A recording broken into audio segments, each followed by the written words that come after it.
Yo, we are back. Let's see if this works.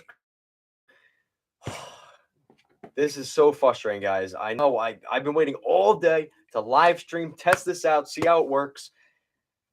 And the internet is the Matrix is attacking me. And they're coming at me in force. So I'm gonna let you guys try to stumble back in here. Hey Kev, what's up? Morgan Ellis. Shout out to you. Thank you for sticking by. How does it look now? Is it a little bit better and less choppy? Let me know if you can, Morgan. Sorry about your internet, bro. It sucks. It does suck. It is really frustrating. And I don't know what I have to do. I don't know if I have to get a booster. I don't know if I have to do something. I will do whatever it takes if I have to. But this is not going to work long term. I have to do something to fix this because I do not like this. A little bit choppy, but other than that, you are fine, my guy. Thank you, Morgan. So what do you want to talk about? Because you're the only guy in here at the moment. I guess I could talk more about your Golden Knights. Um, so I think for the Golden Knights, honestly, I don't have any mock trades for them because I think with where they're at right now, unless it's like a Chikrin trade or a Corpusalo trade, I don't think they're going to do anything all that fun. Um, unless they're going for Chikrin, again, you got to give up probably 2 first-round picks, and that is a little bit expensive. So I think it makes sense for them to go after Chikrin, but I think their best move is to get the goalie and get Corpusalo.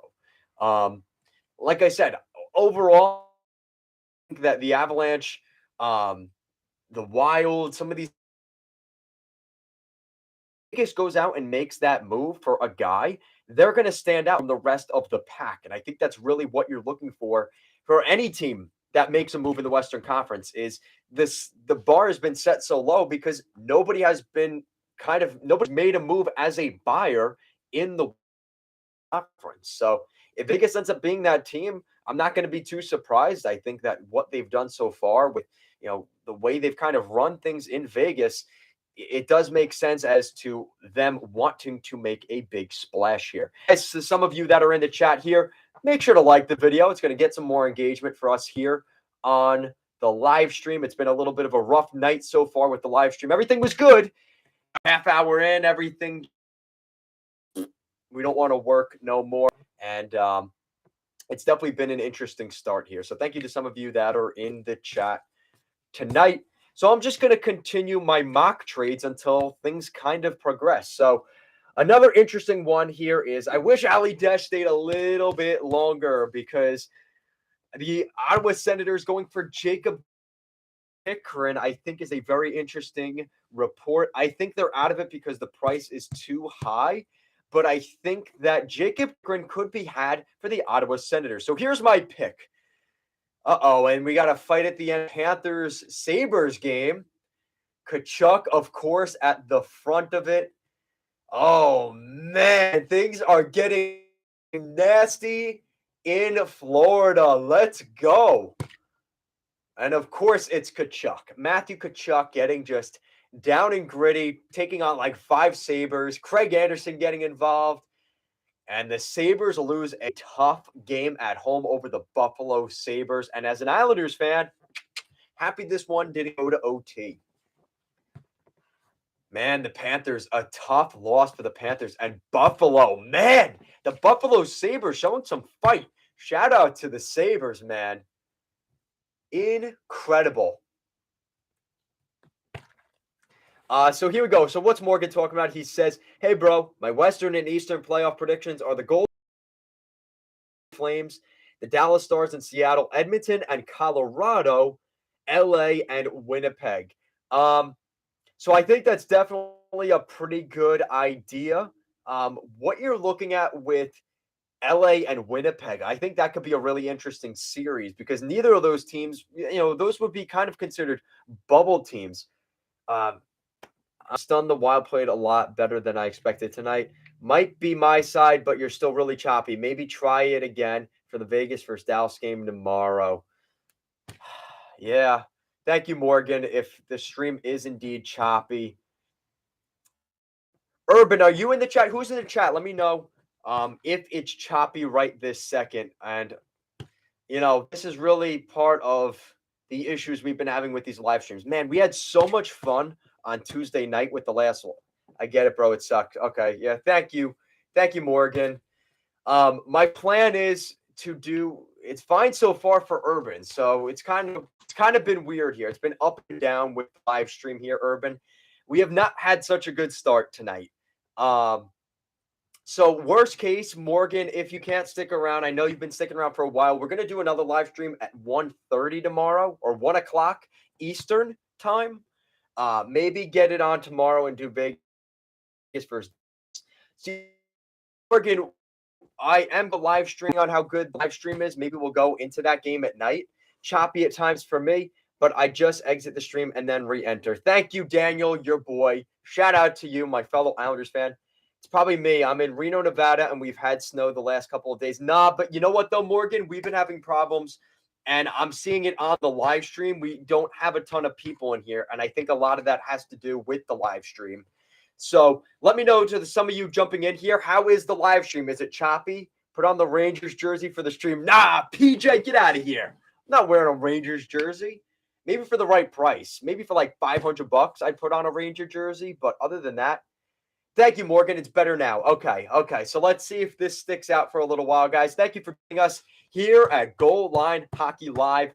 I'm going to try to make it till 15 minutes and see for the next like 10 minutes how this stream goes. So stay tuned with us. We're going to go over some mock trades. We're going to go over some of tonight's action. We're going to go over some of the better teams tonight, how they're playing, how they're doing.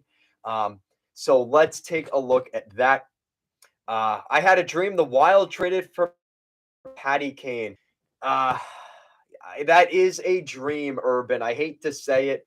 I do not think that the Wild will make that move, especially with the moves that Billy G has been making. If anything, I think more likely to see the Wild as sellers at the deadline than buyers. Patty Kane go to the New York Rangers. I'm pretty dead set on that. I would put money on Patrick Kane to the New York Rangers at this point. I don't think he wants to go anywhere else. He wants himself a nice Sabrett hot dog from the New York Rangers outside Madison Square Garden. I think it's kind of gross, some of those street corners in New York, but nonetheless, Patty Kane seems like he wants to go and play at MSG. Yeah, I know, PJ, as an Islander fan, what's going on? No Roids, Just Rage. Welcome back. So, yeah, I hate the idea of Kane going to the Rangers, but I really think that's what we're looking at here. As unfortunate as it is, I think it just makes sense for Kane to go to the Rangers. He wants to go there. The Rangers want to make the deal work.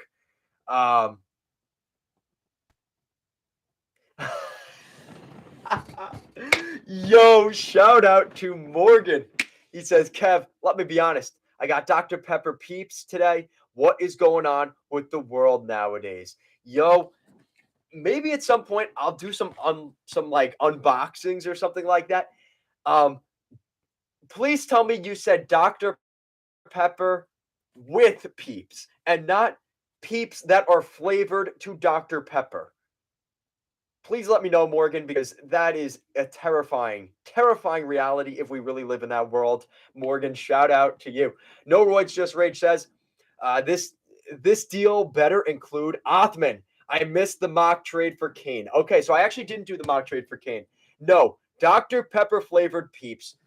Holy shit, guys. I don't know what world we live in today. And you know what's an even more clown world we're living in? There's only one damn like on this goddamn live stream. Like the video, guys. Come on, man. We're talking about Dr. Pepper flavored Peeps, and we've got one damn like on the video. Make sure to help do that for us, guys. Shout out to you guys. There we go. We're getting the likes up. Come on, likes up. Let's get that to 3 likes. Let's go. There's 3 of you in the chat. Get those likes up. There we go. Ladies and gentlemen, you are the best. I like the video. PJ, I knew you would. Urban, a world where the Leafs round 1 again. You know what? I think most people, other than Leaf fans, like living in that world. You know what? The grim reality is, though, I do think they can get past the first round this year. That is a little bit concerning for me. I ain't going to lie. I think the Leafs are capable of beating the Lightning. I'm not saying it's a guarantee, but they have a real chance with the roster. that Kyle Dubas has started to build here, I think they have a real shot here of potentially getting this thing done. But we'll see what happens. And guys, thank you for joining the Goal Line Hockey live stream. Daniel, your boy, shout out to you. He said, I don't know if you saw it in the previous stream, but I really like the Ekholm mock trade. Yeah, so guys, in that mock trade I had, let's take a look back at that. So my mock trade is the Edmonton Oilers acquiring Mattias Ekholm. Let me know what you guys think of that. So Mattias Ekholm goes to the Edmonton Oilers. 50% of his salary retained Nashville Predators. In exchange, the Tampa Bay Lightning and the Nashville Predators are the other two parties in the deal. Tampa Bay gets Tanner Jeannot and Alexander Carrier. In exchange, the Nashville Predators acquire Edmonton first-round pick this year, a 2023 second-round pick from both the Oilers and the Tampa Bay Lightning, prospect Jack Finley, defenseman Cal Foote, forwards from the Oilers, Jesse Puljujarvi, and Warren Foegele. Let me know your guys' thoughts on that mock trade down below. So basically what you're looking at is it's really the salary side of things, why there's three teams involved. Edmonton picks up Mattias Ekholm. That's a great deal for the Oilers. They pick up another good top four defenseman with some playoff experience. Ekholm's a great guy. He really fits with the Oilers. And as much as I like the Karlsson idea, there is so many hoops that have to be gone through for Ken Holland to get Karlsson to Edmonton. It's just not feasible. And I think that Ekholm is just overall a better fit for the Edmonton Oilers. So let me know your guys' thoughts on that. Okay. PJ says, as a Flames fan, I hope the Oilers aren't able to make any trades. This one actually might make sense.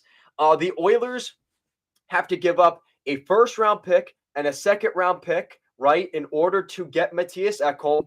They have to move out the salary, so they're trading Jesse Puljujarvi and Warren Foegele. So what's nice about this deal, too, for the Oilers is they don't have to trade out Yamamoto. They don't have to trade out – ideally, you trade out Cody Ceci. I don't think that's happening.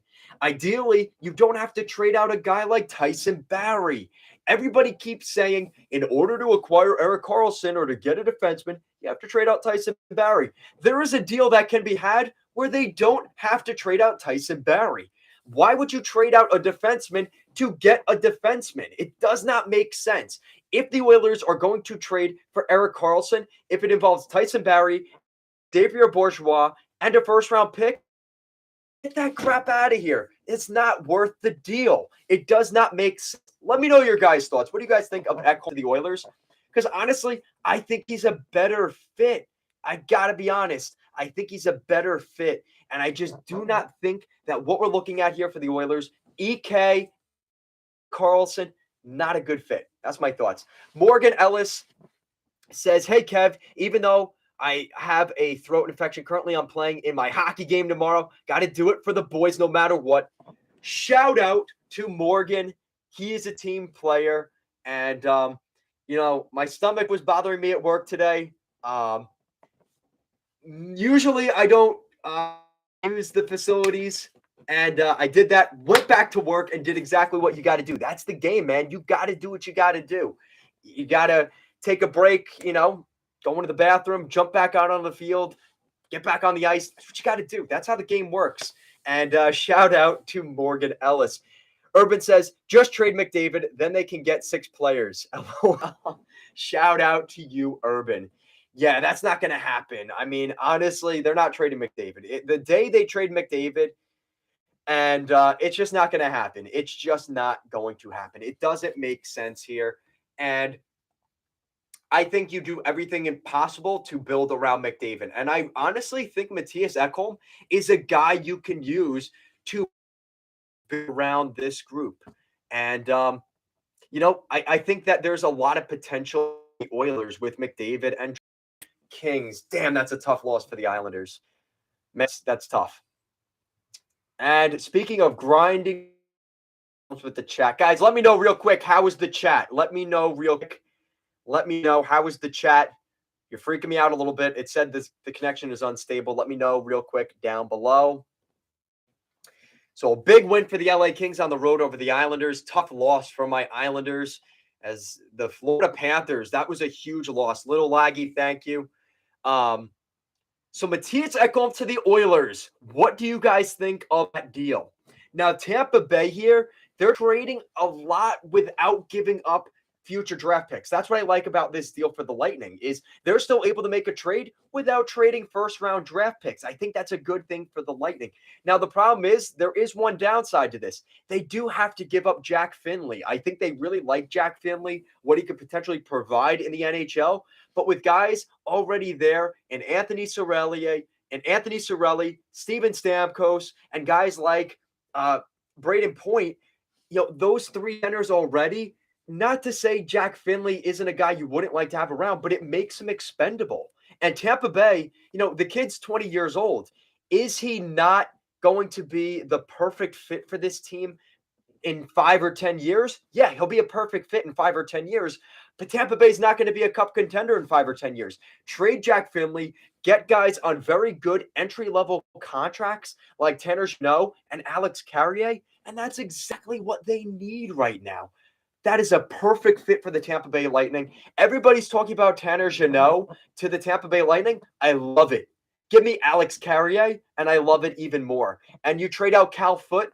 Cal Foote really hasn't been a great fit for the Lightning. Send him to Nashville. Nashville's going to need some defensemen if they trade out Ekholm, McDonough, some of those guys. Bring in a guy like Cal Foote. And Jack Finley, long-term, Jack Finley might actually be the best asset in this deal for Nashville. Even better than the first and second round picks they get also in this deal.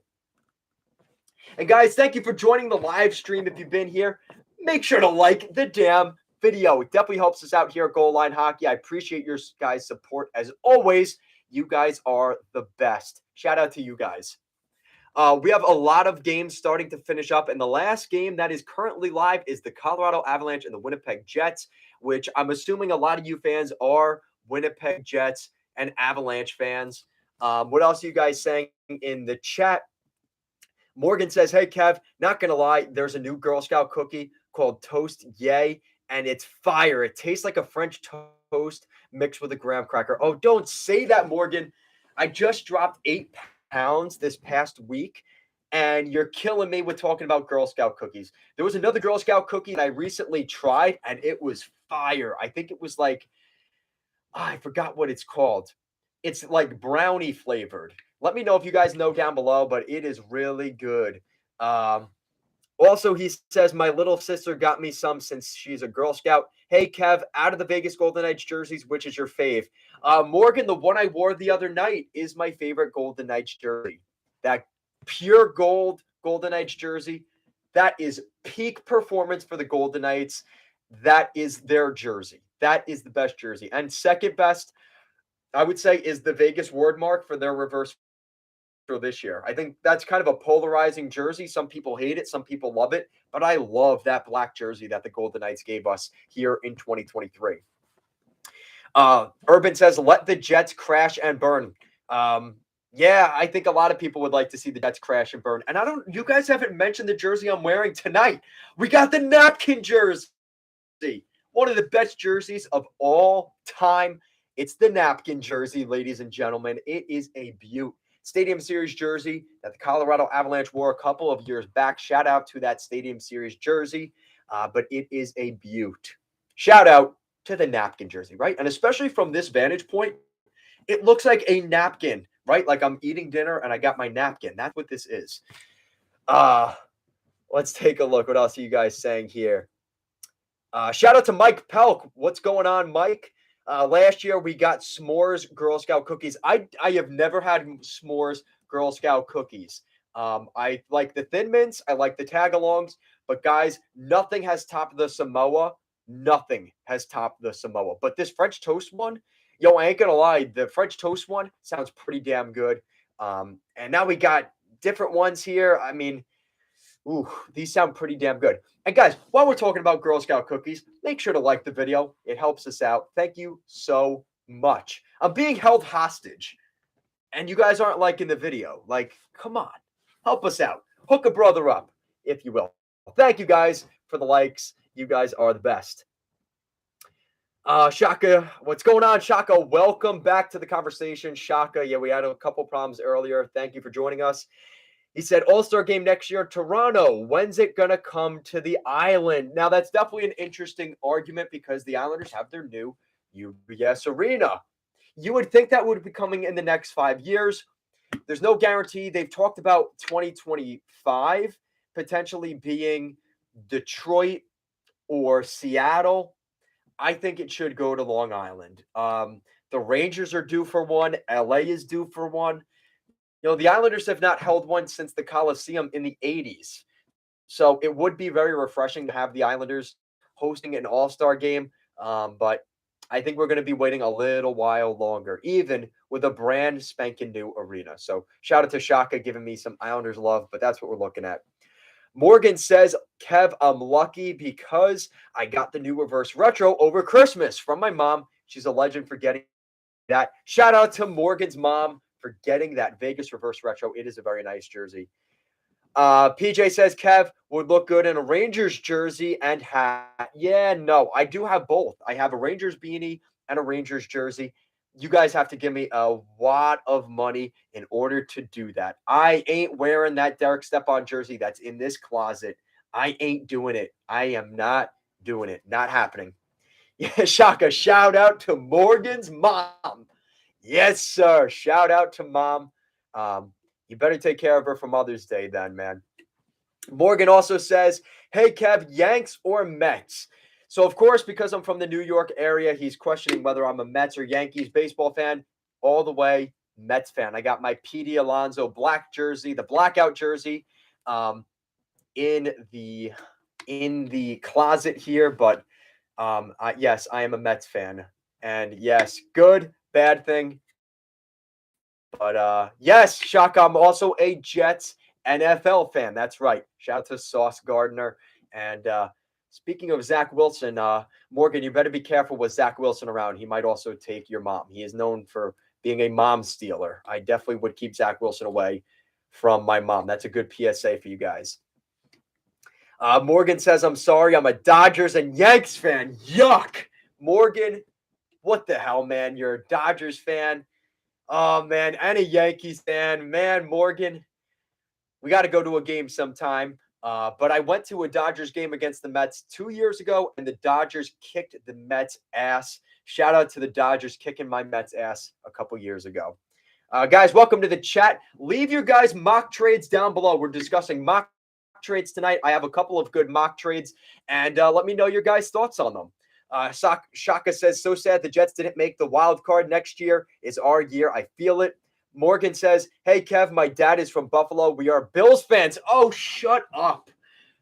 Morgan, are you trying to piss me off? You're a Dodgers fan, a Yankees fan, and a Bills fan. And you're talking to a New York Mets, Jets, Islanders fan? Get the hell out of here, Morgan. Kane to Vegas. So, PJ, I talked about that earlier. Kane is going to the New York Rangers. And my mock trade for that, it's not really done yet, but my mock trade is a first-round pick, Vitaly Kravtsov. And I got to be honest, I think if we're going to see a holdup for this Patrick Kane trade, it's two reasons. One being Patrick Kane doesn't want to go to the Rangers, which I think is laughable because he's made it quite clear that he wants to go to the Rangers. And the second reason, I think they have to trade out Barclay Goodrow. And the reason I say that is because the cap-wise, they need to move out some salary. Even with Kane's salary getting reduced, you have to move out more salary. And I think in this deal, you're looking at Barclay Goodrow being a part of the deal to Chicago. So I wonder what No Roids Just Rage thinks. I haven't seen him in the chat. Shout out to him, but he's a big Blackhawks fan. I'd like his thoughts on that. But I think that Barclay Goodrow, Vitaly Kravtsov, and a first-round pick to the Chicago Blackhawks for Patrick Kane at 50% salary retention. And Alex Vlasic. What do you guys think of Alex Vlasic going to the Rangers? I think he would be a good fit there as well. It allows the Rangers to get that first-round pick, or allows Chicago to get that first-round pick, but they also have to trade Goodrow, Kravtsov, and a first-round pick to get Patrick Kane and Alexander Vlasic. Let me know your guys' thoughts on that. What else are you guys saying here? Best fan base in the NFL. Oh, sorry. Yeah, you know what? That's true. Bills Mafia is a pretty big force in the NFL. But as a Jets fan, I obviously cannot like Bills Mafia. But yes, as a as a follower of the Jets, but not a diehard Jets fan, I can admit that Bills Mafia is pretty sweet. PJ, this is something I wanted to talk. Morgan, this is something I wanted to talk about more tomorrow, Morgan. But it's definitely worth mentioning. Morgan Ellis says best fan base. He also says it should be New Jersey Jets. Y'all stadium is in Rutherford. Yeah, so I also want to discuss the Stadium Series game. We're going to discuss that more tomorrow, but I think the Islanders are on the precipice of getting snubbed of another outdoor game in the New York metro area. We're going to discuss that more tomorrow, according to a recent thing from Kevin Weeks. But I want your guys' thoughts on that more tomorrow. So yeah, that's my mock trade. Vitaly Kravtsov, Barclay Goodrow, and a 2023 first-round pick to the Rangers for Patrick Kane, 50% retain, and Alex Vlasic going to the Rangers. I think that would be a really good, kind of like Tampa Bay picking up Jeannot and Carrier. I think Vlasic going to, Alex Vlasic, not Marc-Edouard Vlasic, Alex Vlasic going to the Rangers would be a sneaky good depth pickup for the Rangers. And if they have to end up some other guys down the road, like a guy like Braden Schneider or a Zach Jones at some point, bringing in a guy like Vlasic actually might be a good benefit for them. Morgan says, hey, Kev, the Sabres could be a sneaky playoff team. Yeah, the Sabres look really good, actually. The Buffalo Sabres are going to be an interesting team to watch for. I really like what Buffalo's done. And I got to be honest, I think the Sabres are definitely a sneaky team. Just for the sense that they have a lot of cap space if they want to. Vegas could really, I think Vegas would be an interesting partner for Buffalo. Let me know your guys' thoughts on that. But I could see Buffalo being a good third player in a deal and potentially taking a player from somebody that they don't want to trade.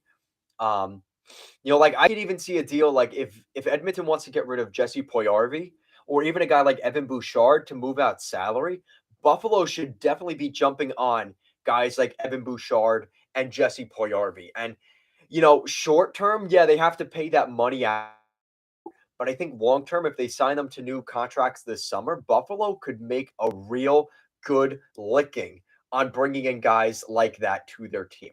And let me know your guys' thoughts. What do you guys think of Tampa Bay picking up Alexander Carrier and Tanner Jeannot in a potential trade? Let me know your guys' thoughts on that. And Matthias Ekholm going to the Oilers. I think there's some steam behind that. We haven't heard the Oilers linked to that. They've definitely been linked more to Erik Karlsson, but I think Ekholm honestly is a better fit. Dennis asks, shout out to Dennis. Welcome to the chat. And you've been commenting on my videos. I did notice you. Shout out to Dennis. He says, what does Buffalo need to be a contender? What does Buffalo need to be a contender? That's a great question. I think Buffalo needs a couple of things. When you look at their lineup, I think they could use a little bit more depth up front. I think they've got a really good group, but I think ideally they should be looking at a defenseman and another goaltender. I've talked about, maybe Vegas going after Jonas Korpisalo. I think Jonas Korpisalo would be a great fit for the Buffalo Sabres. I think he's a guy that if you really, again, he's a rental and there's some genuine concern about that. But Jonas Korpisalo could be a very underrated pickup for the Buffalo Sabres as well. I could see the Sabres going after a guy like Joel Edmondson in Montreal. He's got some term on him as a defenseman. And I'm surprised we haven't heard more about Buffalo going after a guy like Jacob Chychrun. The idea of Jacob Chychrun and Owen Power as your top pair in Buffalo going into the playoffs, that's a pretty lethal force. I think the Buffalo Sabres and Jacob Chychrun should have more steam than it genuinely does. Now, maybe some of that's because Kevin Adams doesn't want to trade some of their younger guys, it would probably be Rasmus Asplund, Casey Middlestat, first round, second round picks. And I get that, but I think Jacob Chychrun would definitely be an interesting guy to the Buffalo Sabres. I think that's definitely something that they should look at. And currently, you look at the standings, the Buffalo Sabres, as of tonight, hold down that second wild card spot in the Eastern Conference. Shout out to the Buffalo Sabres as they are back in a playoff chase. And now we're starting to see some of those games where Florida's losing, Pittsburgh's losing, Washington's losing. Now it seems like the Islanders, Buffalo, and Detroit are those teams that could be fighting it out for those final playoff spots. And Buffalo with a huge win tonight over the Florida Panthers. A brutal back-breaking loss for the Florida Panthers tonight over the Buffalo Sabres. Backbreaker. Absolutely huge, huge win, not only in terms of the standings, but confidence-wise for the Buffalo Sabres to pull out a huge win. Shout out to Tage Thompson. Tage Thompson is so underrated, and he goes under almost every team's radar. Yeah, shout out to Tage Thompson. Another guy that I think could be really interesting in Buffalo, maybe as a depth center. What about Travis Konechny or Joel Farabee potentially to the Buffalo Sabres? I could see the Sabres going to Philadelphia. Hey, listen, we've seen them make trades in the past, right? Rasmus Ristolainen to the Philadelphia Flyers. We've seen these deals happen in the past. What if Konechny or a guy like Farabee looking to get a fresh start? It sounds like Farabee is not a fan of John Tortorella. I don't think a lot of people are. But I think a guy like that going to Buffalo, either of those two guys going to Buffalo would be a really, really, really good addition to the Buffalo Sabres lineup. But I think ideally, if I'm a Sabres fan, I'm looking for ideally a second pairing or first pairing defenseman. Yeah, Dennis, I thought Torts liked Farabee. He also said he liked Cam York, and then the next day sent him to Lehigh Valley. So it's kind of hard to tell with Tortorella, and he's one of those guys that will tell the media that he likes a guy and then benches him the next night. So with Tortorella, I think we're going to see a flushing of a lot of guys in Philadelphia. I think Kevin Hayes is out the door. I think Tony DeAngelo is going to be out the door. And I think that, as well as a guy as Joel Farabee, also could likely be out the door of Philadelphia. And guys, if you have not already, make sure to like the video. It helps us out. Shout out to you guys. If we don't get this video up to 10 likes, I am going to be held hostage and may even have a gag ball in my mouth if not enough of you guys like the video. So shout out to you guys. So we're watching the Avalanche basically steamroll the Winnipeg Jets. It is a 5-1 game for the Colorado Avalanche, making a true statement over the Winnipeg Jets in this one. Thank you for liking the video. One of you guys liked my little gag comment there. PJ says, have you ever chirped Rangers fans in person? No, I have not.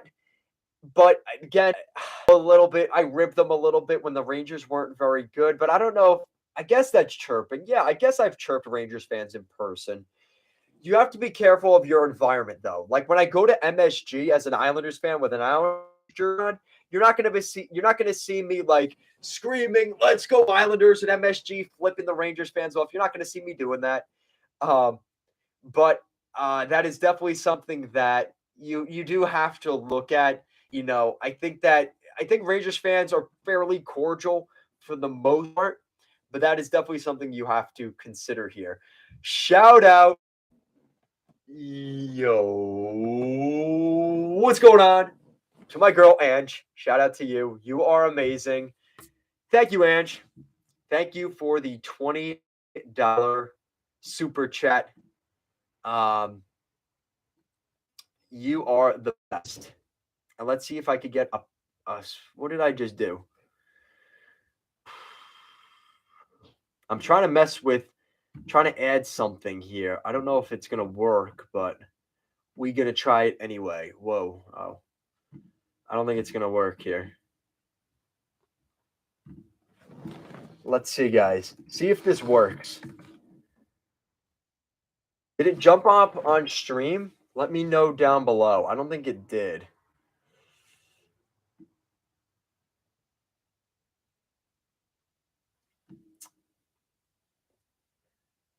Morgan, it went on screen.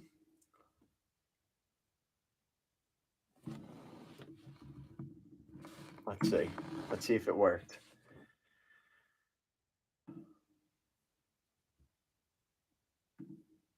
Okay. So we're back. Let's see. So thank you guys for the chat. Oh, I just completely lost the chat. What happened? Oh, okay, there's the chat. Okay. Okay, so let's take a look here. So, good question here from Kev. Who won the Eichel trade? Very, very, very interesting question. So what do I think of the Eichel trade? So, I mean, the very easy answer is it's still kind of in progress. You have to look long term especially if you're the Buffalo Sabres, because, and I know you're not a Sabres fan, but look how long it took for the Sabres to win the Ryan O'Reilly trade, right? Like Tage Thompson has become the best part of that trade, right? But when for the first couple years of that deal, it didn't really look like that good of a trade for Buffalo, right? They lost Ryan O'Reilly. That was part of the reason they drafted Dylan Cousins, right? Was to kind of get that quote unquote revenge on losing Ryan O'Reilly. Well, Tage Thompson, a couple of years into that trade, has become the best part of that trade. So it's going to take some time. If Peyton Krebs becomes a really good player, I think it could end up being a really good move. It could end up being a really bad move, right? So as of today, I think if Jack Eichel won a cup right away with the Golden Knights, easy win for the Vegas Golden Knights, right? Like immediately. If they win the cup last year or this year, Vegas easily wins the trade. But it depends on how good those assets end up coming from Buffalo. As of today, I gotta say, I kind of like the deal for the Buffalo Sabres. I mean, I like Eichel in Vegas, but they gave up a lot for him. They really did. So I know, Morgan, that's probably not the answer you wanted to hear, but that's my thoughts. As of today, I do like the deal for Buffalo, but the fact I have to even kind of waver it one way or the other, I think it's a win for both trades, if that's really the way I think of it. So both got what they wanted. A couple of interesting questions from you guys, because I know a couple of these guys. Morgan says the iconic "Yo, what is up?" Of course. Morgan also asked opinion on Steve Dangle. So I used to watch Steve Dangle for a long time. I used to watch his Steve Dangle podcast with um, Jesse Blake and Adam Wild. They're really good dudes. I don't really align with them politically, so sometimes I have a hard time listening to them. Um, so I have nothing against them. I think they're great guys overall. I'd love to have a conversation with them at some point, but because we don't agree politically, I have nothing against them personally. Um, I think it's definitely a different type of demographic. A lot of people may like their content, so I think they're pretty good. And they've had some really good podcasts in the past. Um, but I think it's definitely one of those things that, again, you have to be the right demographic to like Steve Dangle. They're a little bit goofier. They're a little bit more kind of on the later side of things, which I think there's definitely the audience for that. So shout out to the Steve Dangle podcast. I've watched them for many, many years, many, many hours. Um, Thoughts on Biz Paul Bissonnette? So I actually do watch a little bit of the what is it called? I forgot what it's called. No way. The second Ali Dash comes into the chat, we freeze. Come on, Ali Dash, man. Ah, guys, let me know down below. Is it a little bit laggy? Ali Dash, you're doing it to us again, man. I think it should be okay. No, don't. You don't have to leave, Ali Dash. Don't leave yet. I'm forgetting what the podcast is called. Spit and Chicklets podcast. I like all those guys. I like how they have guys like Rear Admiral. I think he's pretty funny. He's got that real Bostonian accent, right? From Western Boston, right? That kind of like that little snarl to him. Of course, Ryan Whitney can be a little bit annoying, but I like his little banter with some of the guys in Barstool. So again, it's the same thing. If you're more about that "what's up, bro" kind of thing, Spit and Chicklets is perfect for you.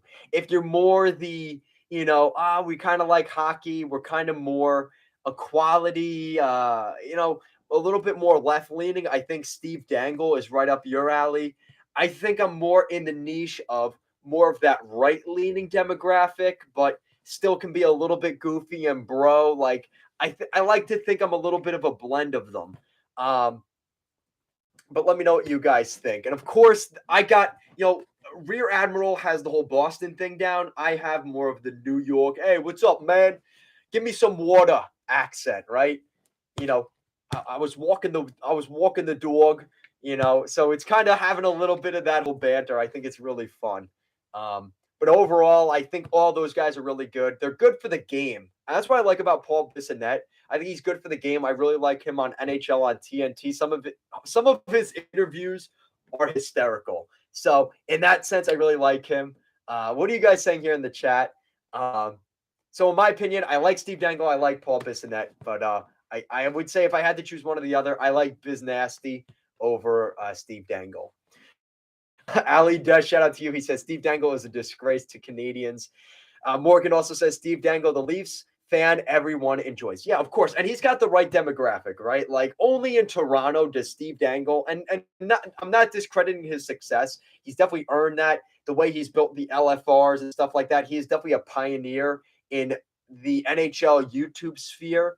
But I think it's very funny with how he's definitely engineered and built an audience that I think is really awesome and built the community the way it is. And a lot of people have kind of followed him up with the LFRs, building, Montreal fan reactions and other stuff like that. I think it's really, really cool. Ali Dash.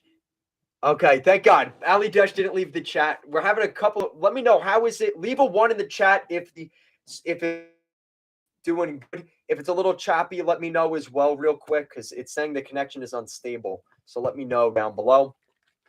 And thank you guys for joining the chat. Let's get it up to 10 likes. Guys, get this video up to 10 likes. Like the damn video. Thank you so much, as always. What else are you guys saying here? Opinion on Brat Pack. I'm not really sure much about Brat Pack, Dennis, but thank you for that.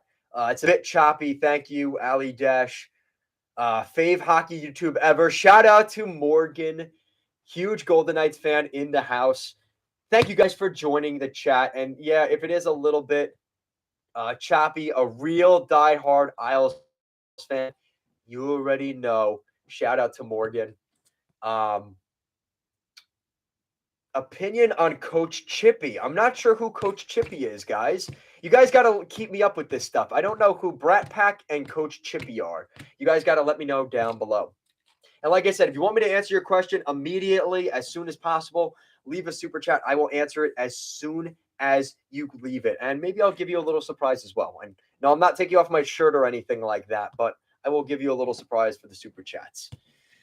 We're watching the end of the Avalanche Jets game. Definitely kind of a stinker, as the Avalanche are just pouring it on Winnipeg. A 5-1 lead for the Colorado Avalanche. All the Nordique and jerseys in Winnipeg. I'm sure that the Jets faithful are not a huge fan of that. But hey, it is what it is. That's the game, right? Overall, I would like to talk about at some point the Jets and the Avalanche, because that is the teams in here. PJ says, I agree, Morgan. Kev's hockey knowledge is excellent. He makes the best hockey content out there. Shout out to PJ. You are the best. We won a great loss, I believe. Wow, is it really that bad for the Jets? Yeah, they've lost to the Islanders, the Rangers. They did not do well on that East Coast road trip.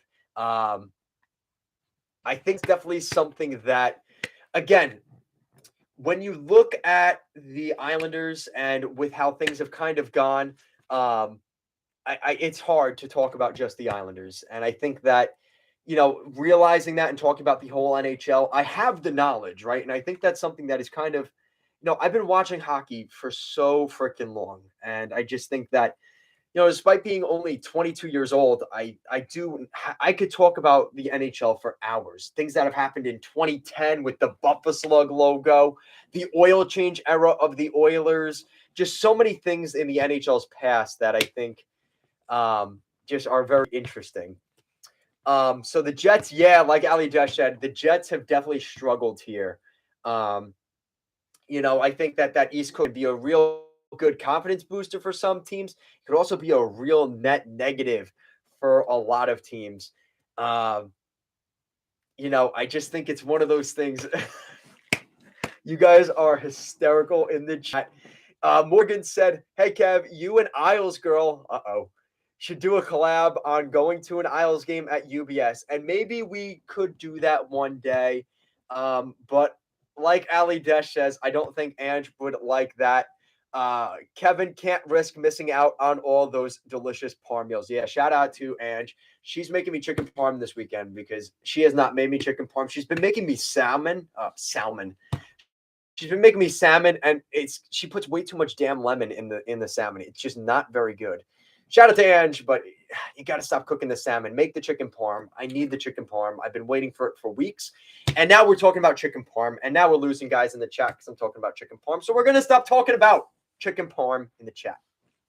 But yes, that's something that I'll look into. Maybe talking to Isles girl. That's something we could do at some point.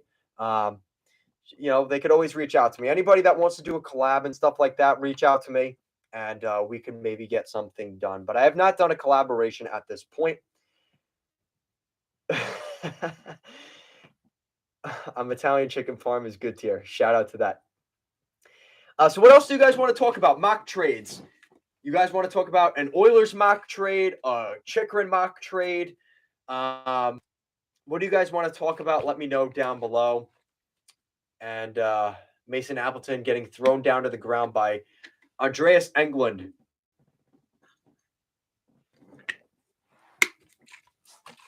Shout out to Ali Desh. Get this man some parm right now, Ange. The stream is depending on you. You heard it here first. You heard it from the Ali Desh. Can you sell the chicken parm? Man, guys, you guys are killing me. I'm trying to be good, having my ISO Pure protein shake, not having dinner. You guys are talking about Girl Scout cookies, chicken parm. God damn, guys, you guys are the worst. So we're losing people in the chat because we're talking about Girl Scout cookies and chicken parm. So what else do you guys want to talk about hockey-wise? So Spencer Knight, I don't want to talk about it too much because we don't know the exact details. But I think what we're looking at with Spencer Knight is he's having some issues internally. It's obviously kind of a sad thing. That's not something that you really want to look at. I don't really want to speculate on his behalf. People are saying it could be substance abuse and things like that. I have no idea, so I'm not going to comment on that. But you never know with these situations. At the end of the day, you're just wishing for a quick and speedy recovery and the best interest of Spencer Knight. He's such a good player, a good American boy, went through the U.S. National Development Program. I wish him the best. But this is obviously something that I hope gets rectified, not only for the Florida Panthers and their fans' sake, but of course for Spencer Knight. It's something that you never want to see that happen, but it's something that, again, shout out to Spencer Knight. I wish him a fast and speedy recovery. Guys, how was the chat? Is it a little bit laggy? Let me know real quick because I think we've hit 10:30. And I think that a Penguins fan or a Rangers fan is knocking down my satellite towers. So let me know down below. How is the connection?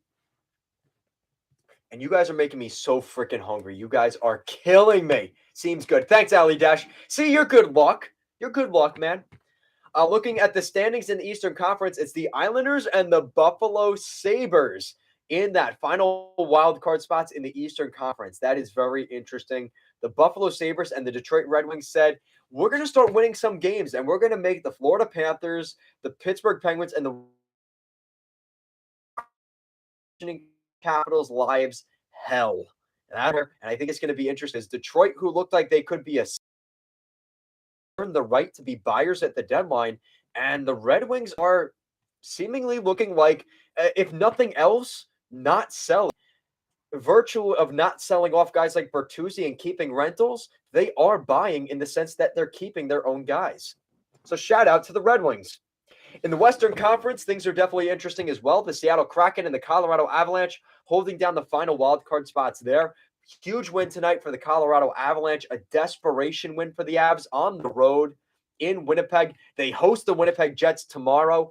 And considering how things have gone for the Avalanche in this series so far, beating the Jets, expect a pretty feisty, cranky Winnipeg Jets team tomorrow night in Denver in the Mile High City. So stay tuned for that one. Ali Desh says, no way. Buffalo really climbed that high. Buffalo has come out of nowhere. But again, the Sabres have those games in hand.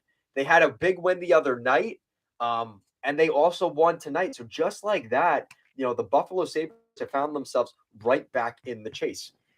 Dennis says, do New Jersey at Colorado on Wednesday night. Shout out to Dennis. We'll see what happens. I have to look at my schedule next week. I like having these live streams on a pretty regular basis, but not every single day. But we'll see what happens. Maybe I could accommodate you. We'll see how things go. Morgan said, hey, Kev, I know you probably hate the Sabres, but Buffalo and Vegas are my NHL teams. No, I do not hate the Buffalo Sabres one bit, Morgan. And I don't hate Vegas. I actually like both of your teams. And the reason I say that, I used to like the Buffalo Sabres. So this is a funny story. Let me guess in the chat down below real quick for a shout out. My favorite teams growing up. I'll give you one. The Islanders and two other teams in the Eastern Conference. Let me know down below. They were two teams, and I have specific reasons why I like those two teams. Two teams in the Eastern Conference. Let me know your guys' thoughts. And one of them, you guys kind of have a giveaway because we've been talking about them here the last couple of minutes. Ali Jess says Philly. It's not Philly. Nope. Jersey. Nope. Let me see what you guys got. You should do Vegas versus New Jersey on Friday the 3rd. That's another really good one, Friday the 3rd. Let me see, guys. Let me know in the comments, what is my favorite teams growing up in the Eastern Conference other than the Islanders, the Flyers, or the Devils? It's not those teams. Better not be Anaheim again because they West. Yeah, no, it's not Anaheim. New Jersey, nope.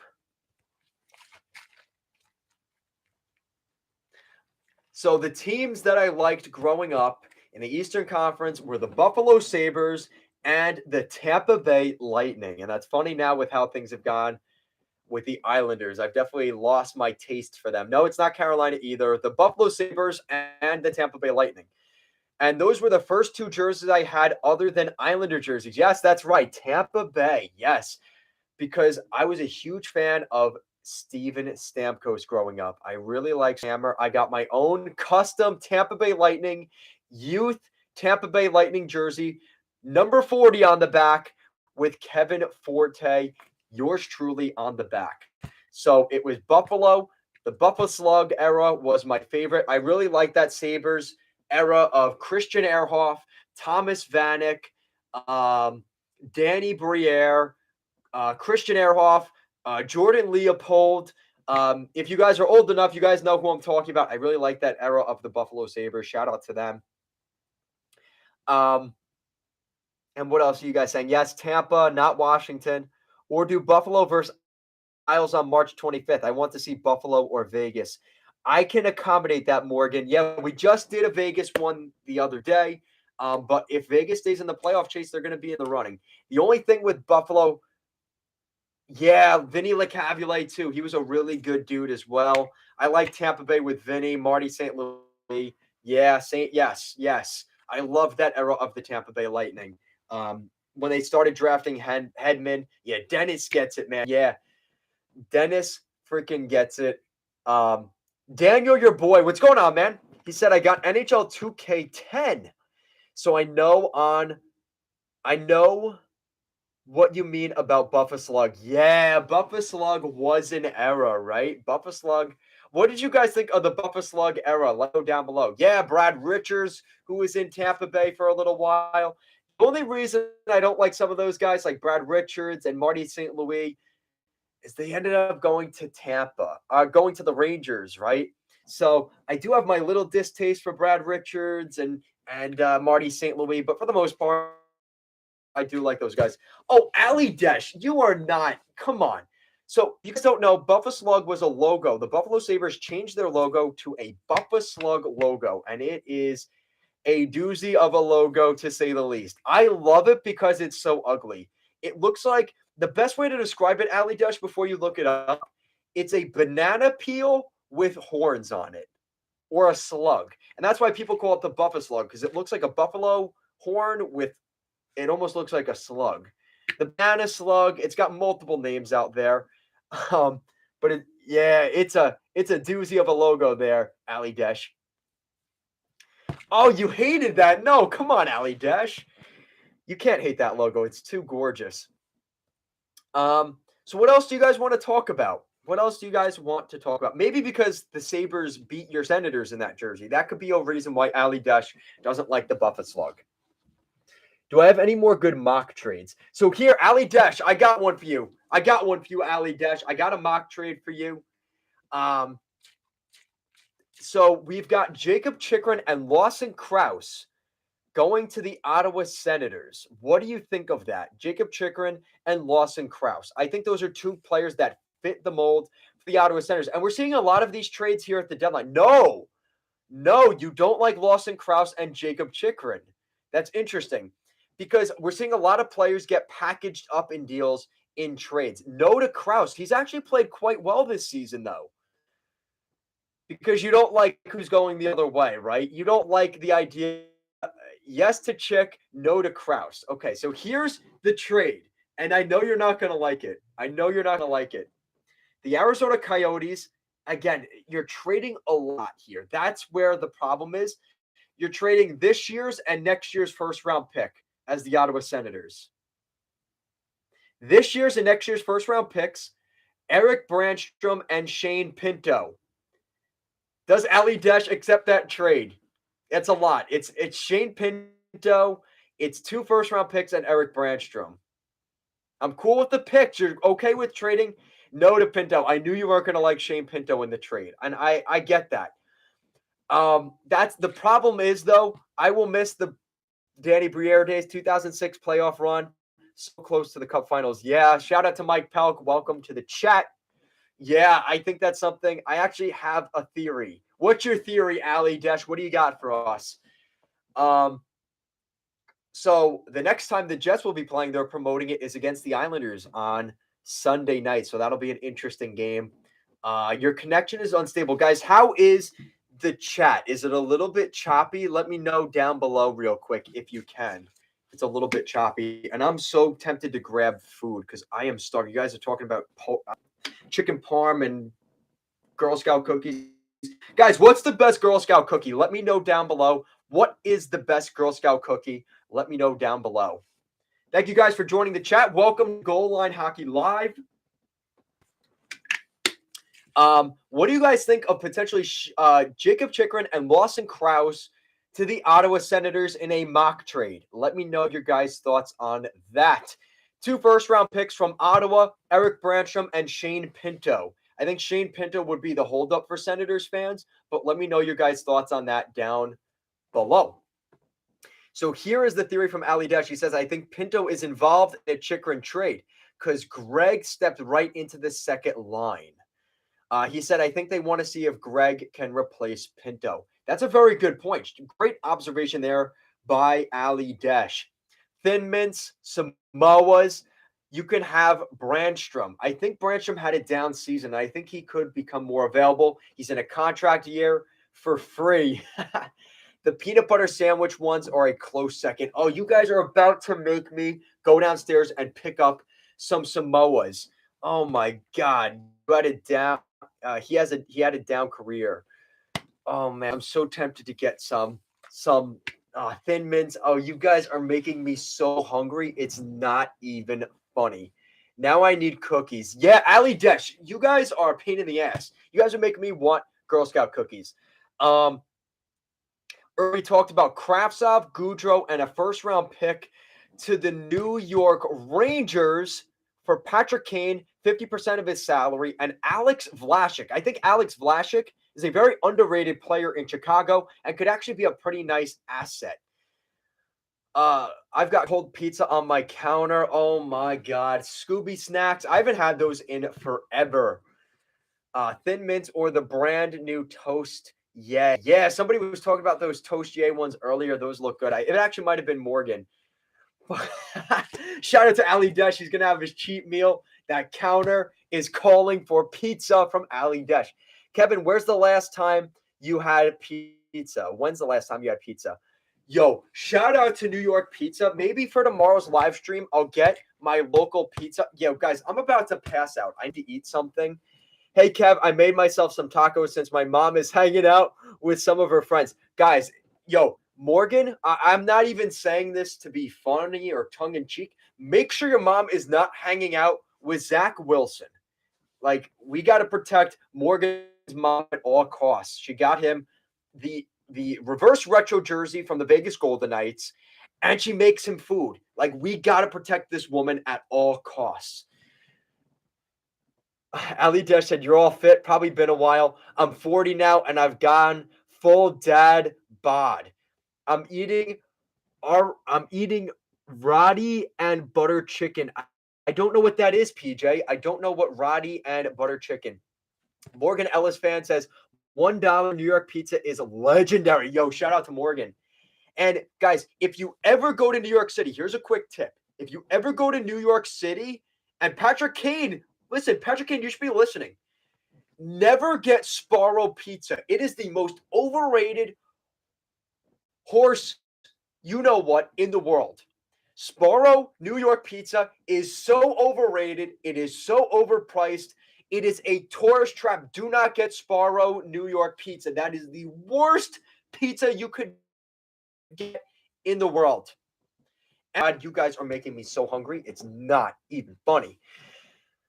So shout out to, we are ruining Sparrow in New York City. Do not get Sparrow Pizza in New York. Please, please, please, for the love of God. And nobody else but Kevin Forte, no Sparrow Pizza. Sup, I'm back. What's going on, Matt Stein? Welcome back to the chat. But does his mom make chicken parm? That's a great question, Ali Dash. Morgan says, bro, my mom's with her girlfriends, and my dad and my mom have been married for 30 years. Shout out to Morgan and his parents for 30 years. That is awesome. Shout out to your parents, Morgan. That is awesome. 30 plus years. Unfortunately, my parents are divorced. They made it half that time, 15 years. Yo, that is a lost art, making it for that long. Yeah, 30 years. Yo, shout out to Morgan's parents. That's freaking awesome. And obviously, they're raising an incredible son because he follows goal line hockey. So shout out to Morgan and his family. One of the few American dreams left. Shout out to them. That's awesome. PJ says, is the ball drop that happens in New York worth the hype? No, PJ, no. It is not worth the hype. You have to basically go to the bathroom in a bag. They put you in barricades, and you can't leave till after 11. So, no, do not do that. Please do not go to the New York ball drop. It is so overrated. Come over to Kevin's house for a goal line hockey live stream before you go to that freaking ball drop. You could go to the bathroom and not get patted down every time you leave the barricades. It's so overrated. Do not go to the ball drop. Total. The same people that go to the New Year's Eve ball drop in New York City also get Sparrow Pizza. Do not do it. Do not do it. Please. What else are you guys saying in the chat? Welcome to the chat here at Goal Line Hockey. Thank you guys for joining us here tonight. We're talking about some mock trades. Let me know your guys' thoughts down below. You guys are awesome. The bathroom is free at Kevin's house for now. It's free for now, Ali Dash. So I think in order for the Rangers to get a Patrick Kane trade done, they are going to have to. My prediction is I think the holdup is whether or not Barclay Goodrow is willing to move his modified no trade clause in order to go to Chicago. I think that's going to be a huge part of this. I think that's something you have to look at here if you're the Rangers is you have to move out a salary. And I don't think they want to move Ryan Lindgren. I think it's ultimately going to come down on Barclay Goodrow. What are you guys laughing about here in the chat? My marriage lasted about 3 years. Damn, Ali Dash. Listen, it's like I said, it's not even you. It's just it's not in today's world for the most part. It's probably nothing you even did. That's just how it works. But that's it. Listen, Ali Desh is plugging along still. He's watching goal line hockey. He's doing what he has to do. He's still a dad. You got to take care of the kids. Morgan said the only thing about the Times Square, none of them are New Yorkers. There are tourists. I know this for a fact. Yeah, that's how this works. That's the truth, Morgan.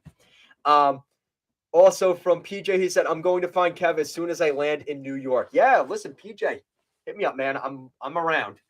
I'm going, Ali Desh says, and when he's not looking, you can wee in his shaker. Nah, don't do that. No, Ali Desh. Come on. Don't be supporting that stuff. This is ISO pure. This is nothing else. It is ISO pure. I don't shoot that way. Cab drivers in New York City will go on strike if New York got Patrick Kane. Yeah, things are going to be quite interesting there. Another thing that I will recommend you guys do in New York, listen, New York is a really tough city right now.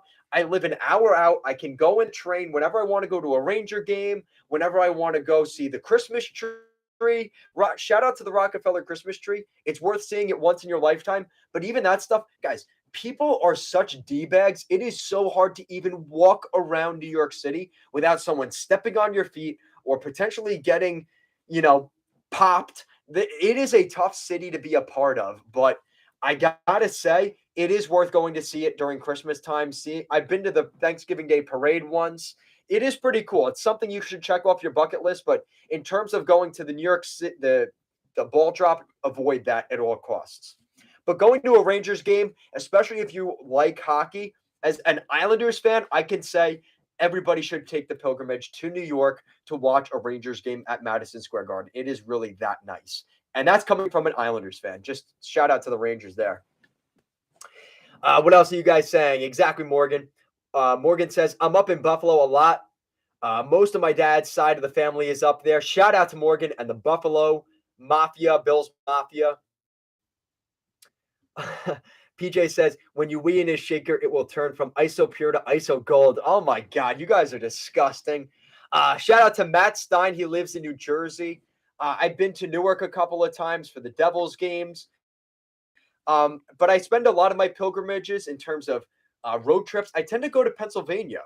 I've only been to a Flyers game. Haven't gone to Pittsburgh, but I like to go to Hershey every year. I've taken my pilgrimage to a Hershey Bears game already. So I've done a couple of those, but I usually stay in the Northeast. Morgan says, New York City traffic is hell. Preach. New York City traffic is terrible. Matt Stein also said, New York City is nice, but people can be crazy. Yeah. And I think it's just a city thing, but in particular, New York people are pretty rough. And you get the occasional, hey, I'm walking here. Yeah, that is a thing. Hey, I'm walking here. Yeah, that's definitely a thing. Dennis says, I live in New Jersey, and I am New Jersey Devils obsessed. Shout out to Dennis. Yo, what's going on, Don Weaver? Welcome to the chat. Don Weaver is a big supporter. He usually goes into, nobody watches my jersey videos when I talk about jerseys and stuff, but he is in here. Welcome, Don. And of course, what's going on? To my girlfriend. Shout out to Ange. Ange, if you're watching the chat, guys, Ali Desh said himself, I need some chicken parm this weekend. I'm starving. I'm about to pass out. I'm on here for you guys, but I'm about to starve. And if I don't have chicken parm tomorrow, I might be getting Chef's Pizza. She knows what I'm talking about. I worked there for like 2 weeks at a pizza parlor. Never doing that again. Shout out to Chef's Pizza. This is a free promo for them, but their buffalo chicken pizza is incredible. Shout out to Chef's. So if it's not Chef's Pizza, it's chicken parm. Dennis said, would you go to MetLife for an Isles Devils game? So, Dennis, I'm going to talk about that more tomorrow. It sounds like, according to Kevin Weeks, we're going to see a Stadium Series game in 2025 at MetLife Stadium between the New York Rangers and the New Jersey Devils. So for my Devils fans in the chat, you guys will probably be getting what you want here. But unfortunately, you know, we're looking at a spot here where I completely lost my train of thought because you guys keep bringing up chicken parm. I don't even know what the heck I'm talking about. Chad, I don't even know. Oh, the Stadium Series game. The Stadium Series game is going to be between the Devils and the Rangers, it sounds like. The Islanders are once again going to get snubbed of an outdoor game. The Buffalo Sabres got the outdoor game with the Rangers. I still hold resentment from 2018 from that game at Citi Field. I would have been at that game. Decided to kind of boycott it because my Islanders weren't in it. And you guys are in the chat. So I'll talk about that more tomorrow, that Stadium Series in 2025, because there's a lot of steam going on with that. And I'll talk about that a little bit more. Don Weaver said, you're wearing that ugly Avalanche Stadium Series jersey. No, come on, Don. It's beautiful. It's the napkin jersey. Come on, Don. It's a beautiful jersey. It's a work of art. Morgan said, I wouldn't be lying if me and my dad were walking in New York City and my dad yelled, hey, I'm walking here, and almost cursed at a taxi driver. Uh-oh, you got to be careful of that in New York. They will pop you. You got to be careful of that stuff. PJ said, is it better to go to New York in the summer or the winter as a tourist? So New York, I've been to New York to see plays and stuff in the summer, and I would do that. I like going in to see Times Square. It's a little less busy. Ideally, though, if it's a once-in-a-lifetime trip to New York, it's worth going in the winter because you get to go to a Rangers game and you get to see the Christmas tree. You get to see Times Square during Christmas time and stuff like that. I think it's worth going at Christmas time, either the first week of December or, either the first or second week of December. Do not go during Thanksgiving. Do not go Christmas week. It is very dangerous those times of the year. It is so busy. But shout out to you, PJ. Hopefully you make a pilgrimage over here. I'd love to go to a MetLife hockey game. Yeah, I think it's very feasible. And I think if it's in New Jersey, the Rangers and the Devils will be that game. I just think the Rangers always get it because they're a New York 6 team. They travel well. That's probably what we're going to see there. So I would say go in the winter, because especially for the Rangers game. There's a lot to do. There's a lot of good food. They got a good Hard Rock in the city as well that I enjoy going to. So there's a lot of things to do. Ange says, maybe he can get Parm when I get home from work later. Yeah. That's my girl. Shout out to Ange. Ali Desh says, yes. Matt Stein, I'd love to go to that game if it doesn't cost much. And that's the paradox. It is going to probably cost some money.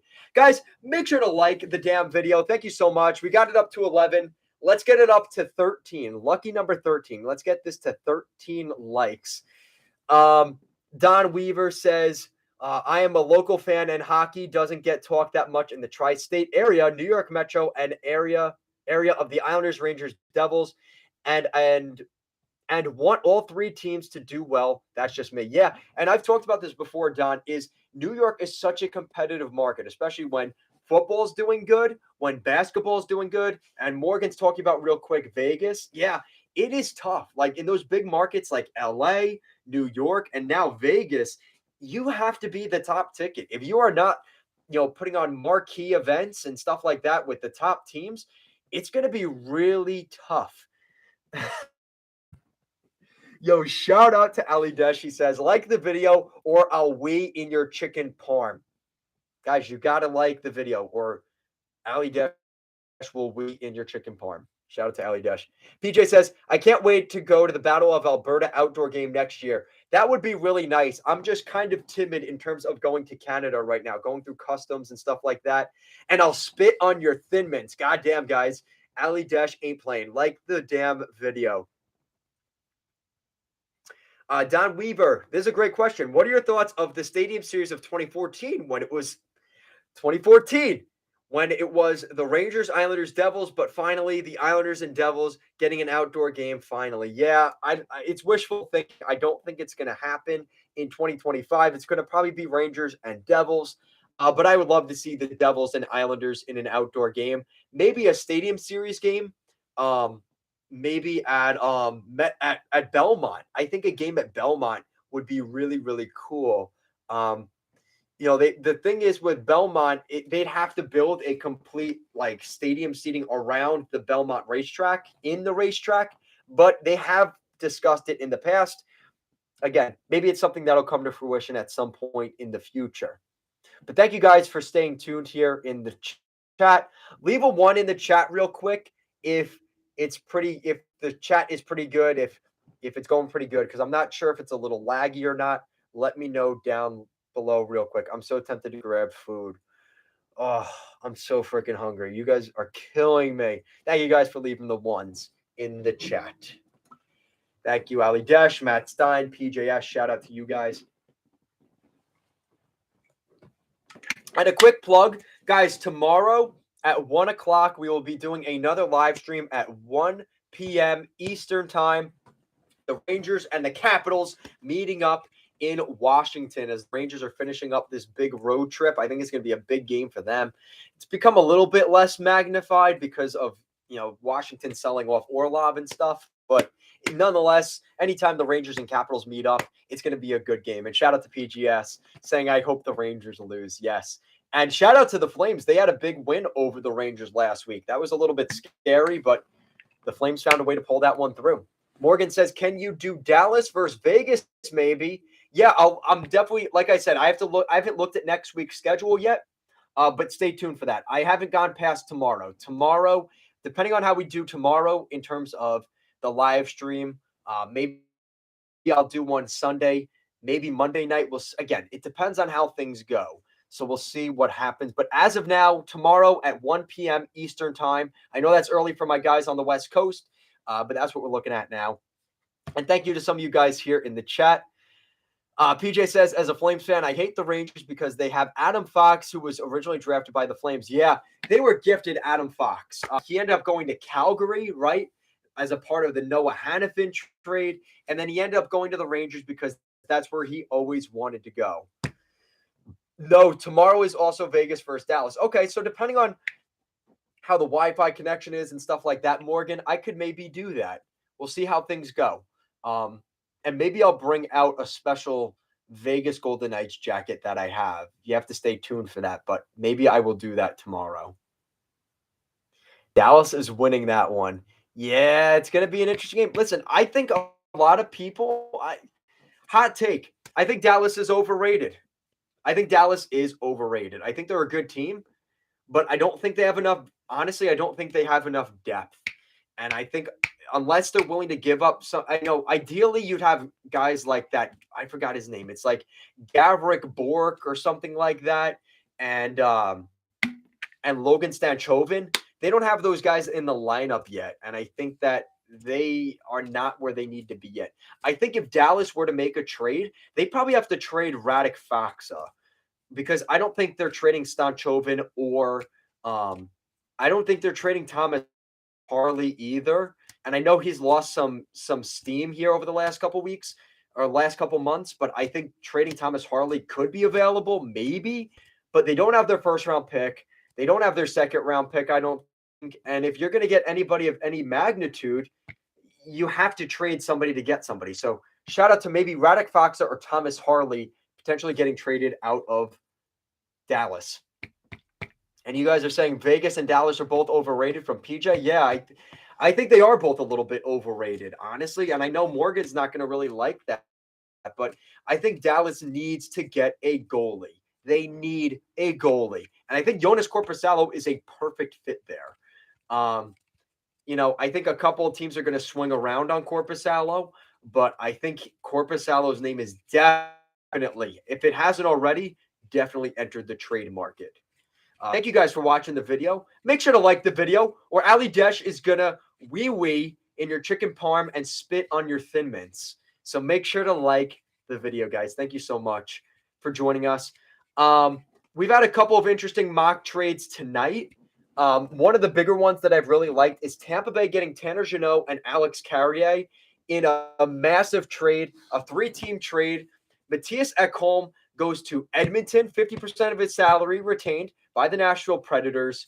Nashville gets a first from Edmonton, a second from Edmonton, a second from Tampa Bay Lightning prospect Jack Finley, Cal Foote, Jesse Puljujarvi, and Warren Foegele. Let me know what you guys think of Matthias Ekholm going to the Oilers in a potential mock trade. No, Don Weaver, this is not a trade that happened today. This is a mock trade. Tampa Bay is getting Tanner. It's a very good trade, though, right? It's believable, right? Because Tanner Jeannot and Alex Carrier are on very low, less than $1 million contracts, which we know Julian Breezewell loves those lower contracts with term, right? He's getting those guys, and he doesn't have to give up multiple first-round picks and prospects, which they don't really have. And the downside to this deal for Tampa Bay is trading Jack Finley. I think they really like Jack Finley, but with Anthony Cirelli, Braden Point, and Steven Stamkos, they don't necessarily need Jack Foote right now. He's not a part of their cup window in the next 2 years, and Jack Finley can go and have success in the Western Conference in Nashville, nice and far away from the Tampa Bay Lightning, which I think would be a benefit. But let me know what you guys think of that down below. Morgan says, Corpusalo and a guy like Brock Besser or Chikrin can lead us to a cup win.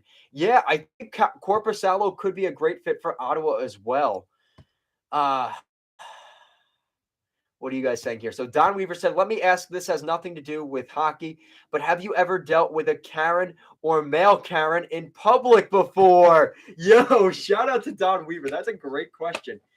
I think everybody has dealt with a Karen. Yes, yeah, everybody's dealt with a Karen in life.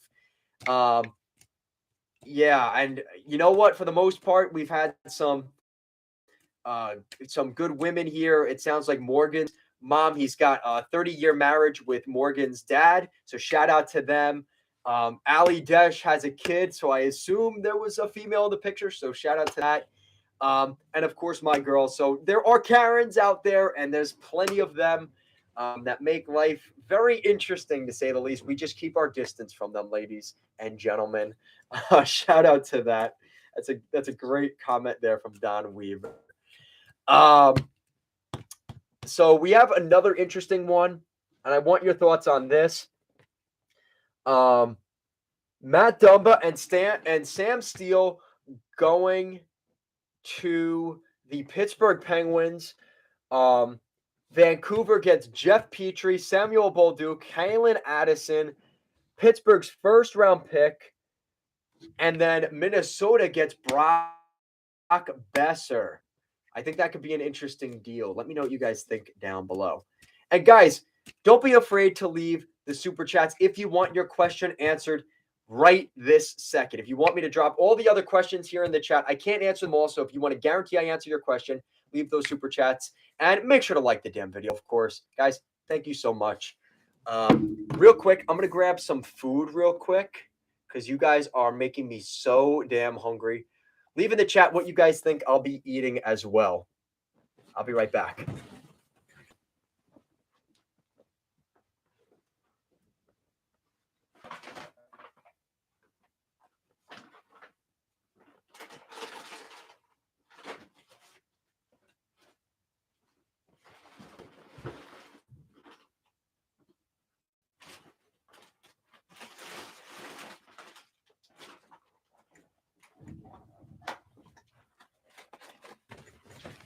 All right, we're back. What is going on, guys? Welcome back, and welcome to Goal Line Hockey. What's he going to eat? That's a great question. Interesting trade win for all teams. Yeah, PJ, which trade are you talking about? Because there's a couple of different teams that I think win these trades. I think Minnesota really wants Brock Besser. No chicken farm, Morgan Ellis. Nope. Brock Besser goes to Minnesota. Vancouver gets rid of the salary of Jeff Petrie, which I think is a win for them. They do have to give up that first-round pick, probably as a part of getting rid of Petrie. Samuel Poulin and Kalen Addison go to Vancouver. Kalen Addison having problems with Dean Evanson in Minnesota. Makes sense there. He's had a connection with Patrick Allvin and Jim Rutherford. Kalen Addison was drafted by the Pittsburgh Penguins when they were there. Also, same thing for Samuel Poulin. He's still a part of the Penguins organization, a prospect that's kind of underdeveloped at this point and really doesn't seem like he has a spot in Pittsburgh's lineup. So they pick up two pretty good players that can help them now in Vancouver and kind of continue to put a roster out there that has some potential, as well as getting guys that Patrick Allvin and Jim Rutherford know so well that they actually drafted some of those guys. Can we see that goalie helmet behind you, Ali Desh? Yes, you can. So there's actually some backstory. There's a backstory to this helmet. This used to be a regular Islanders helmet, and I actually renovated it. I painted it. I did everything else. I got a fire department FDNY logo on one side and the Islanders old logo on the other side. Of course, we got the menacing eyes on the front, and on the back you can't see it, but it says "back off." And maybe one day I'll send you guys. I'll show a picture of you guys of me wearing that helmet when I was younger. It was a sight to be seen. I used to play goalie, just in pickup games with my family and stuff like that. But I was the rager goalie. I was the goalie that if I gave up the first shot, I'm throwing my stick around, I'm crushing it over the net. I was that competitive goalie. And I was actually pretty flexible, not going to lie, back in the day. So what else are we going to have here? So we haven't had any trades tonight. Thank you guys for watching the stream. Make sure to like the video if you have not already. Morgan says, hey, Kev, me and my girlfriend watched the Vegas Knights game together last night because there was a school cancellation because of snow, and we went nuts when the Knights came back to win. Yeah, that was a great game last night by the Golden Knights. They've shown the potential to be that team that can go out and win the Western Conference, but there's just something that's just not clicking. And I think a lot of that has to do with the goaltending. They need better goaltending. And I think Korpisalo would be a great solution in Vegas. Daniel, your boy, what's going on? Is Kane wearing a different uni at the end of the weekend? I hope so. I think he is going to the Rangers. I think the last two holdups for this trade, I think it's pretty much finalized. I think it's going to come down to Kane waiving his no movement clause to go to the Rangers, and Barclay Goodrow waiving his modified no trade clause to go to the Blackhawks. Because I think salary-wise, unless the Rangers give up Ryan Lindgren, I know the Rangers fans really like Ryan Lindgren. I think he's going to ultimately get traded this summer from the Rangers just because they have so many good young defensemen coming up. They have to re-sign Keandre Miller. They have to sign some of those young guys. And they've got guys on entry-level contracts, right? Braden Schneider, Zach Jones, Matt Robertson could come in. They've got good young defensemen in the system. Unfortunately, I think a guy like Lindgren will become a casualty of this team. So shout out to you guys here in the chat.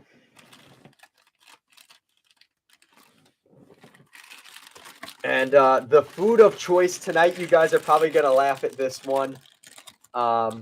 What is he going to eat, guys? What do you guys think I'm going to eat?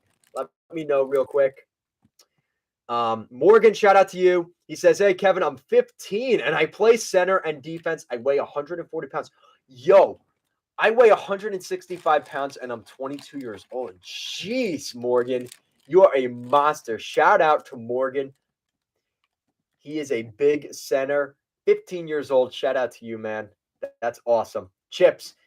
Rice cakes? Nope, not chips, not rice cakes. Yeah, 140 for 15 is good.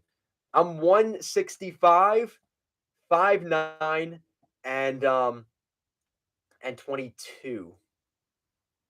We got Cheez-Its in the house, ladies and gentlemen. We got Cheez-Its, the duos, the Parmesan and sharp cheddar is my choice here tonight. Oh, man, this is so good. Oh, man. PJ is, I'm 20, 6'3", 200 pounds. Oh, my God, PJ. I want to walk around with PJ when I walk around New York City. The guy is a freaking monster. Shout out to PJ. Morgan, you're already taller than me. Morgan, you're 5'11", about to be 6 feet. Shout out to Morgan, man. Future NHLer in the making. Shout out to Morgan. That is awesome, man. Shout out to you. So Palm Ships, yeah. PJ, shout out. We will chirp Rangers fans together, Kev. Yes. Yeah, that's another thing. If I go to the Garden, I might be a little bit more animated if I know I got 6 foot PJ next to me, 200-pound PJ.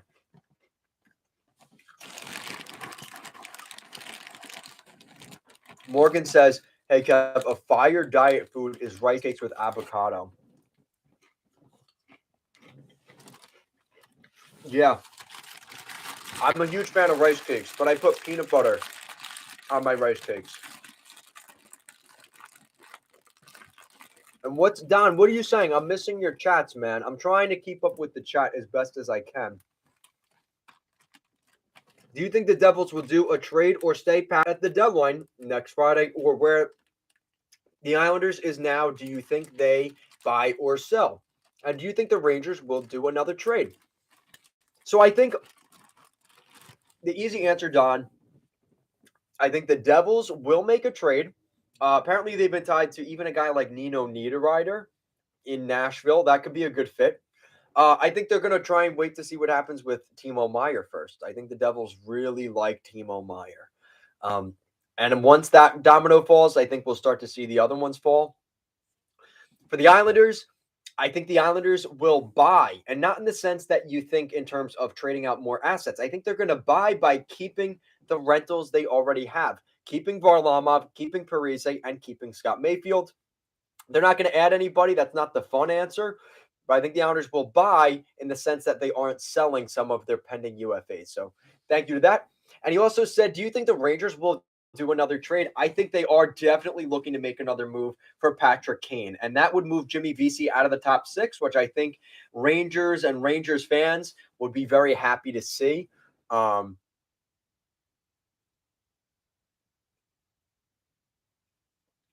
What else did you say? Don said, I messaged you on Instagram and show you my Adidas jerseys of the hometown teams, but you never responded to the photos I sent you.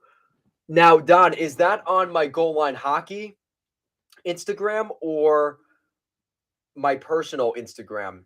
I'll make sure to check again, Don. I will answer you. I will answer you, Don. I promise. Morgan said Isles are a buyer. Devils will make a trade easy, and Rangers will maybe trade for Kane. Yes. Yep.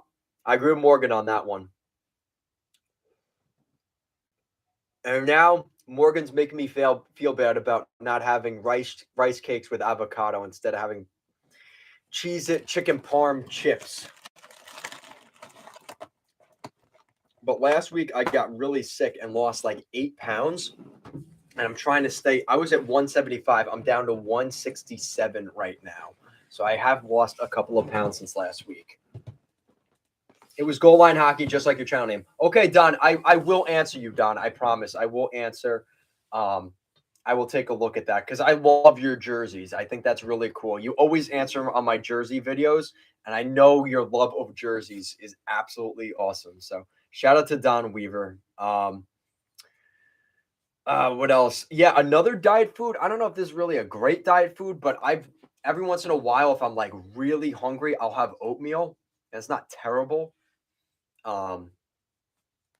What else could I do here?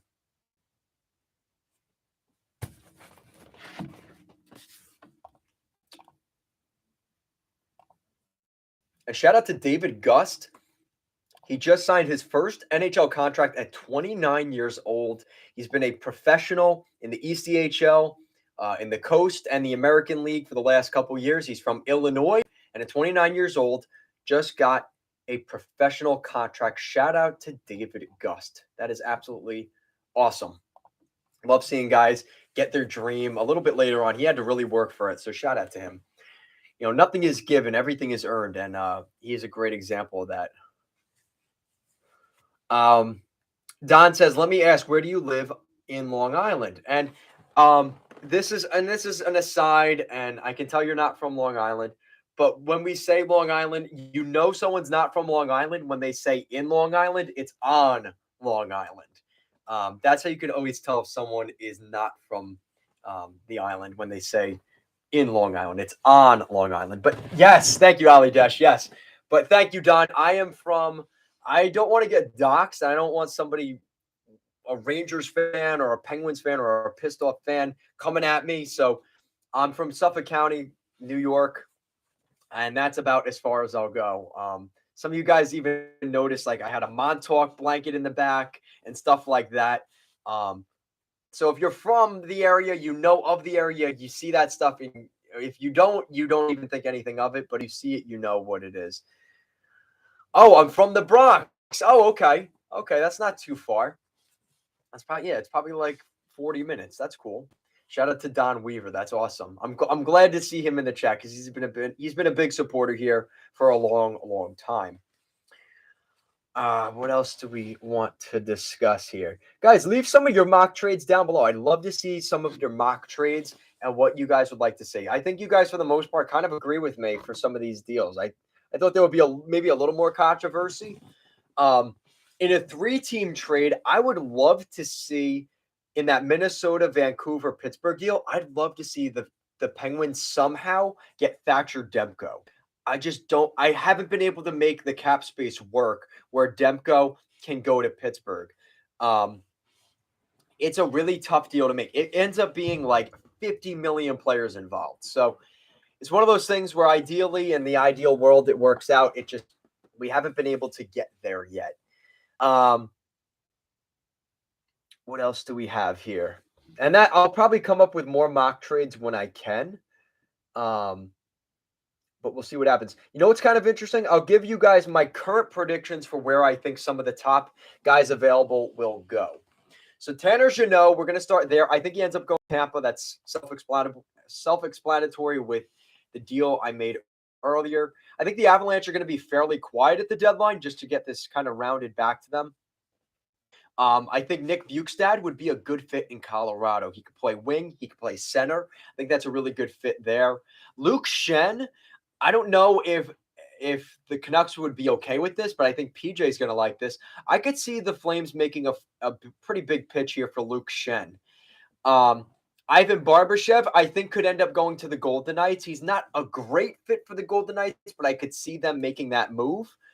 So I'm sure Morgan would like that. We need to talk about, did you guys know what happened with Vladislav Gavrikov? That is a very interesting situation that occurred with the whole Bruins trade yesterday, because apparently for the past week, Columbus thought they had a deal done with Vladislav Gavrikov going to Boston. And the deal fell through because apparently the Bruins had some kind of miscommunication with the Columbus Blue Jackets. The Blue Jackets had thought the deal was confirmed, and the Bruins were going to kind of just, it almost sounded like they were just waiting to talk to the player and kind of iron out the details, but it was a done deal. And apparently Boston didn't get that memo. They thought that they were still shopping and looking around to get that defenseman, not Gavrikov. And apparently what Columbus wanted to do with that first round pick they got from the Bruins was to package it up in a bigger deal to go after Jakob Chychrun and send, that's right, Jakob Chychrun to the Columbus Blue Jackets. You heard it here first, folks. So let me know what you guys think of that, because I think that Jakob Chychrun to Columbus would have been a very interesting turn of events here in terms of a trade. So Barbashev to Vegas, Schenn to Calgary. I have really no idea where to put Chychrun or Gavrikov right at the moment. Max Domi could be another player that goes to Calgary. I think Schenn and Domi to Calgary. PJ would like that probably. Patrick Kane of the Rangers and Timo Meier. As things have kind of gotten a little bit shaky, I still think that Timo Meier will end up going to the New Jersey Devils at this point. So that's what we're looking at here. Don Weaver, what's going on? He said, what are your thoughts of the Coyotes' alternate third jerseys? The Sabres bringing back the goat head and the Canucks' new version of the skate jersey. Out of those three, I'm the least fan of the Canucks jersey. I really like the Sabres bringing back that goat head jersey. That is really, really, really nice. I really like that one, and I really want to like the Coyotes alternate jersey, because it's so different. But the word mark kills it for me. I do not like it. Um, they hit so many good things with that jersey, but they fell apart at the end of the day with that one. It just fell apart. For the most part, it's nice. I like the color, but they lost me with the Arizona word mark. I'm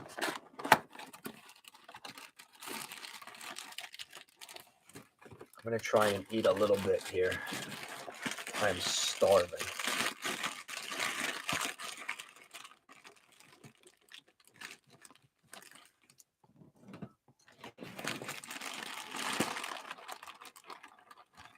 Ali Dutch says, "Where's your dog?" Um, I'm honestly surprised she's not crying at the door. Honestly surprised. Um, yeah, he's very good. I have two at the house here, but Dustin's the one that spends the most time with me. Very good cuddler at night. Snores a lot, farts a lot. The typical dog thing, but he's cute, so he gets away with it, right? I'm sure he'd like some parm chips. Oh, he would. And if I keep eating these long enough, he will end up at the door. He has a very good nose and a sense of hearing. He will hear it.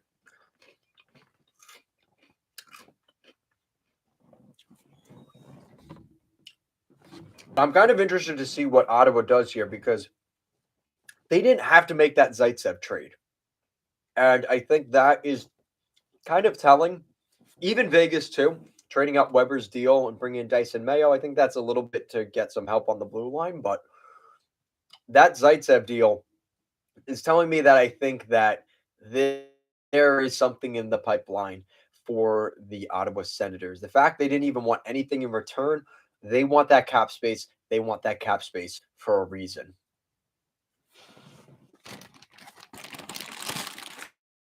What did Don say? I never liked the Coyotes alternate. I love the color just like you, but don't like the Arizona word mark on the front. Should have put the Kachina head, or the Howling Coyote. I think the Howling Coyote would have looked good on that, or the Kachina head. I really like that. Um, that Kachina head. That is, I always use that on my thumbnails for the Coyotes because it is really, really nice. Yeah, Arizona's logo is really nice.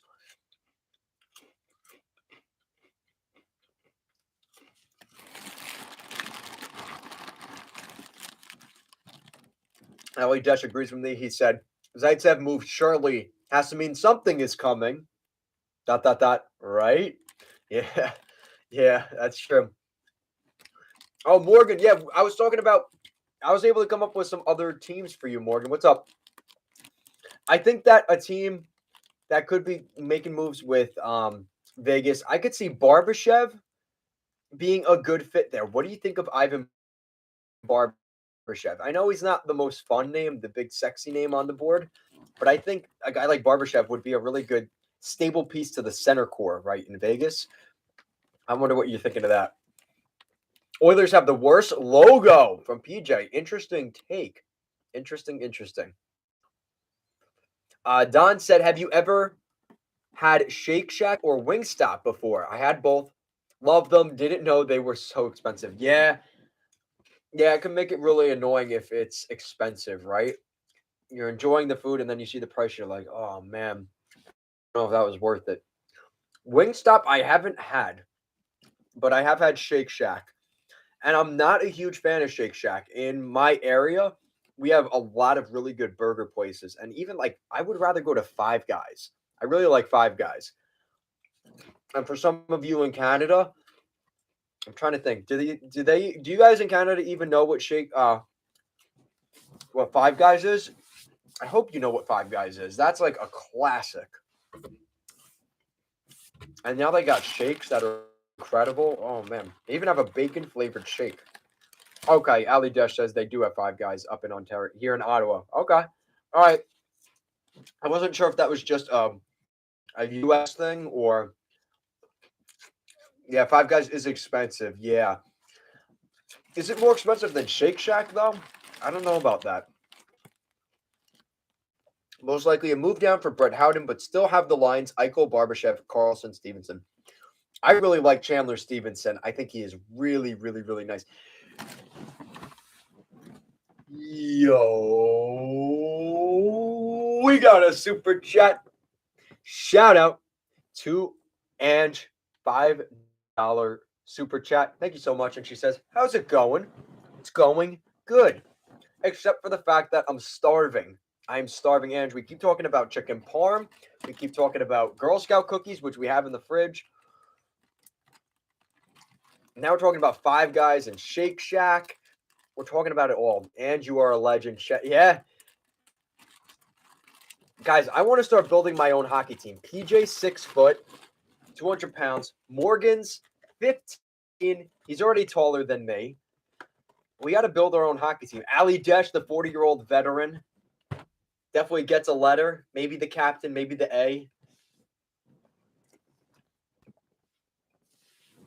Ali Desh has it right. And this is money you should be spending on chicken parm ingredients. You know what? I'd rather her be spending money on these super chats. I will get you food on the way home. All right, so I'm going to put away the Cheez-Its. Cheez-Its go away. And you know what? We have this telepathic thing where she knows when I want Panera or Chipotle and stuff like that. She's getting Taco Bell.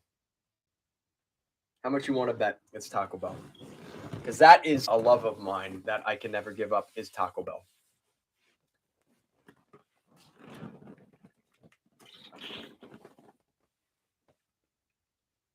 Morgan says, I'll see you guys tomorrow. I'm taking a bath because I have pain from an injury on my hip from hockey. All right, Morgan. We will see you tomorrow, Morgan. See you later. 1 p.m. Eastern. You may be wondering, what is he talking about? 1 p.m. Eastern. We will be doing a live stream covering the Capitals and Rangers game. And that is going to be an interesting game now. And I wonder how the Capitals are going to come out now that they've traded some of their guys up.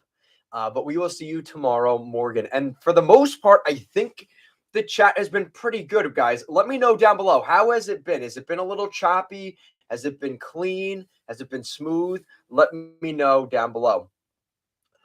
Morgan asks, have you had In-N-Out before? No, I have not had In-N-Out before, Morgan. Can't say I've had that before. Don also said, never had Taco Bell before. Not a big fan of tacos. Yeah, but they've got Mexi Melts. They've got quesadillas. They've got Crunch Wraps. They got Nacho Bel Grandes, which are incredible. Been smooth as eggs. Thank you, Ali Dash. That is great to hear.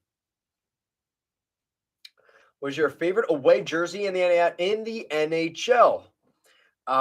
Yeah, I'm pretty sure In-N-Out is a Southwest thing. Yes, I think so, Ali Dash. My favorite away jersey. Oh man, that is a great question. I mean, maybe it's a little biased. I like the Islanders one. I really like Arizona's Kachina away jersey. We were speaking about Arizona. That road jersey is very nice. And listen, this sounds stupid coming from an Islanders fan. I got to be honest. The Rangers away jersey is really, really nice as well. Very, very nice jersey. What's your guys' favorite away jersey? That's a good question for the chat. Let me know down below. So Shea Weber, I'm still shocked that, wow, Shea Weber ends up going to the Arizona Coyotes after all.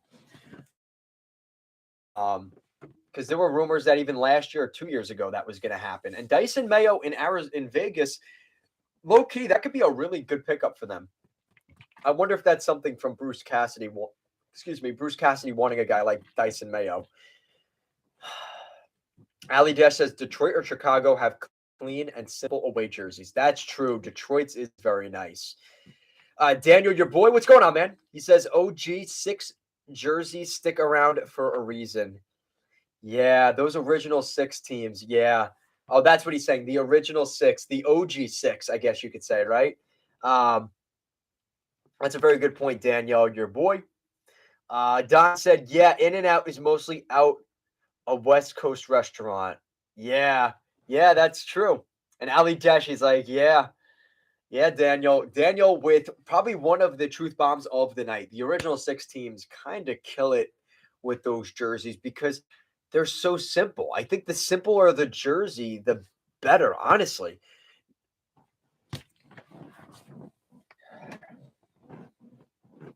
Shout out to PJ with probably the biggest truth bomb of the night.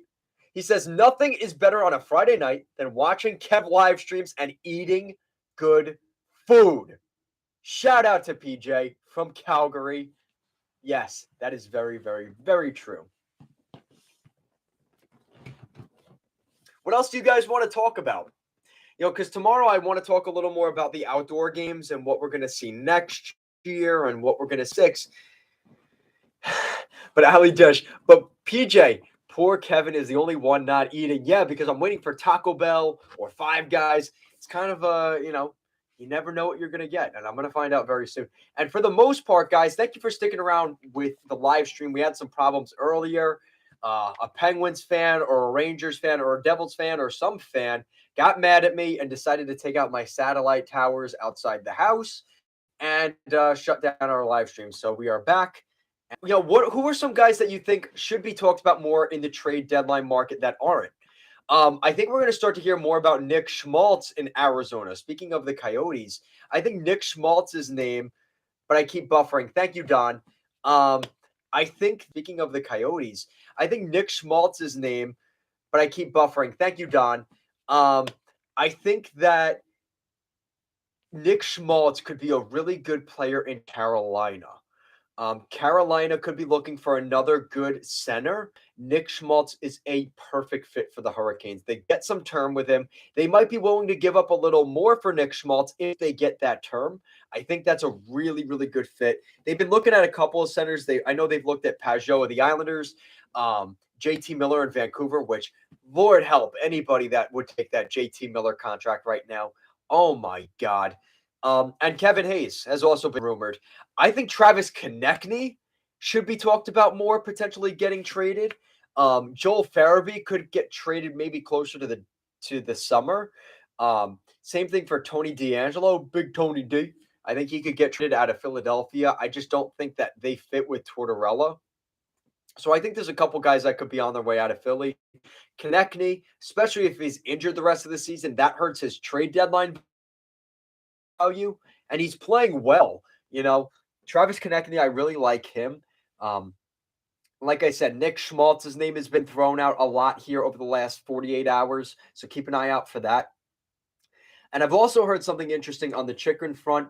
It sounds like Ottawa, it seems like too expensive, and I think that is because it might be Shane Pinto or Ridley Gregg, and I don't blame Ottawa in that sense for not wanting to give him up. I'm trying to think who else. Trying to take a look around the league. I mean, we heard a little bit of Logan Couture out of San Jose. I think there's just too much involved to get that deal done, but I think that would be interesting. Let me know what you guys think of Logan Couture, maybe. Just taking a look around. I mean, I think Pittsburgh's going to be very interesting. I could see them selling off some of their guys like Petrie. Maybe if they could get something in return. For any of those goalies. I mean, I feel bad for Tristan Jarry. He hasn't been able to stay healthy. Um, I think Evan Bouchard in Edmonton. I think he'd be a great fit for a team like Ottawa or Montreal or Buffalo. Maybe a team that's willing to take the rest of his salary this year and has the ability to re-sign him long term this summer. I think those would be good players for him. It's going to definitely, let me know what you guys think down below of some guys that maybe should be talked about more this trade deadline. Ali Desh says, I got a question. As an Isles fan, who's one player you wish was on your team? Maybe someone other than an obvious McDavid type of guy. Konechny is super underrated. You have to watch him at least somewhat regularly to notice how effective he is in the other areas other than putting up points. He's a major pain in the ass. I think he's talking about JT Miller, that last one. So to answer your question, Ali Desh, so what I think of the Islanders maybe getting somebody that ideally the Islanders could get. Now, again, it's kind of hard. Is there no salary involved? I mean, there's a lot of different factors you have to throw in there. Um, that's a really good question. You kind of got me on the spot here. Oh, who would be a great fit for the Islanders? Doesn't have to be someone available. Never mind cap. Okay. 'Cause those are the first things I always look to. Just one guy you wish you had. Ah, man, that's kind of tough, Ali Dash. That is kind of tough. Ah, this sounds kind of crazy that I'm even saying this. And everybody hates him outside of the Florida Panthers, but Matthew Tkachuk. And the reason I say Matthew Tkachuk is because he's such a pain in the ass, but he scores goals. Yeah, it's a tough question when all the restrictions are removed. Yeah, that's the thing too. It almost becomes more difficult. I mean, of course, I'd love like a Kucherov or a Stamkos or something like that, right? But I think a guy like Matthew Tkachuk, does Tkachuk fit in that category as a guy that's too good? I don't know. Let me know what you think. Daniel, your boy, says interesting post from Sportsnet. Brad Marchand has lost nearly 1.5 million from suspensions and fines. And PJ doesn't like that. He says, explicit, Kachuk, I wish he never left the Flames, right? And I think there is that attachment, right? Like, let's be honest, like you do like Kachuk. And that's why, I remember saying when I went to the Islanders versus Capitals game, like everybody doesn't want a guy like Kachuk or Wilson or Hathaway to score because they're so annoying. Like you can only play them once a year and you notice them on the ice every night because they always get their pad, they're sticking the pad, or they score that goal, or they lay that cheap hit or that dirty play. And that is why they are so hated. But that's why they're so valuable to their team that they're on. And that's why I have to say I'm genuinely surprised. I get it, Washington, trading Hathaway as a rental, but Garnet Hathaway going to Boston, Hathaway as a rental, but Garnet Hathaway going to Boston with, oh my God, Marchand and Hathaway is just as bad as Wilson and Hathaway being on the same team. It is going to be brutal for whoever has to play them during the postseason. Ali Desh said, okay, so Ali Desh approves of it. He says, I like it. We have a Kachuk here in Ottawa, and we love him dearly. Of course. Yeah, because he is that type of guy, right? Same thing for Brady, right? Brady is a pain in the neck, and he scores those goals, right? It totally makes sense. PJ says if Kachuk went to Ottawa, then the Sens would be the most hated team in the NHL. And I think Ali Desh would be quite fine with that number one badge. Right? That's why people hate Tampa right now. I think Colorado, it's kind of like, oh, everybody's like, oh, it's sweet. Landeskog and McKinnon and Rantanen won a cup. And you can't not like the face of Kel McCarr, right? But if they win a cup again this year, people are going to be like, all right, we've seen enough of this team. Move along. That's why I think everybody's so happy seeing Chicago's demise is because they want to see them lose and get their respect and realize like you need to struggle before you become a good winning team. And I think it's kind of funny with how that's worked out.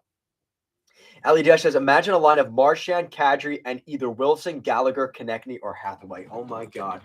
That is terrifying, Ali Desh. Absolutely terrifying. Yes. That is something that I don't think any team would be willing to make those moves because they would be the most hated team in the NHL. Absolutely. Oh man, PJ, come on. I get it. I get it. He says, I hope McDavid never wins a cup in his uniform. And again, that's coming from a Flames fan, so I get it. But it's definitely funny nonetheless. A lot of people don't want to see McDavid win. I'll take all the Kachucks. LOL. I'll even take their sister Taryn. Hey now. Hey now, Ali Dash. That's pretty funny though, nonetheless. Um, I think right now, like I said, I think yeah. Guess who's back? Yo, guess who's back? Back. Shaka's back. Shaka's back, guys. Shout out to Shaka. Oh, so Ali Dash says she plays field hockey. Okay, in college. Okay. Um,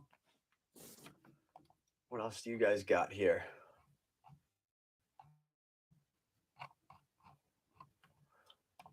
Yeah, like I said, I think some teams to really watch for are the teams with a lot of cap space because those could be the teams that sneaky kind of get that guy that nobody's really talking about. Um,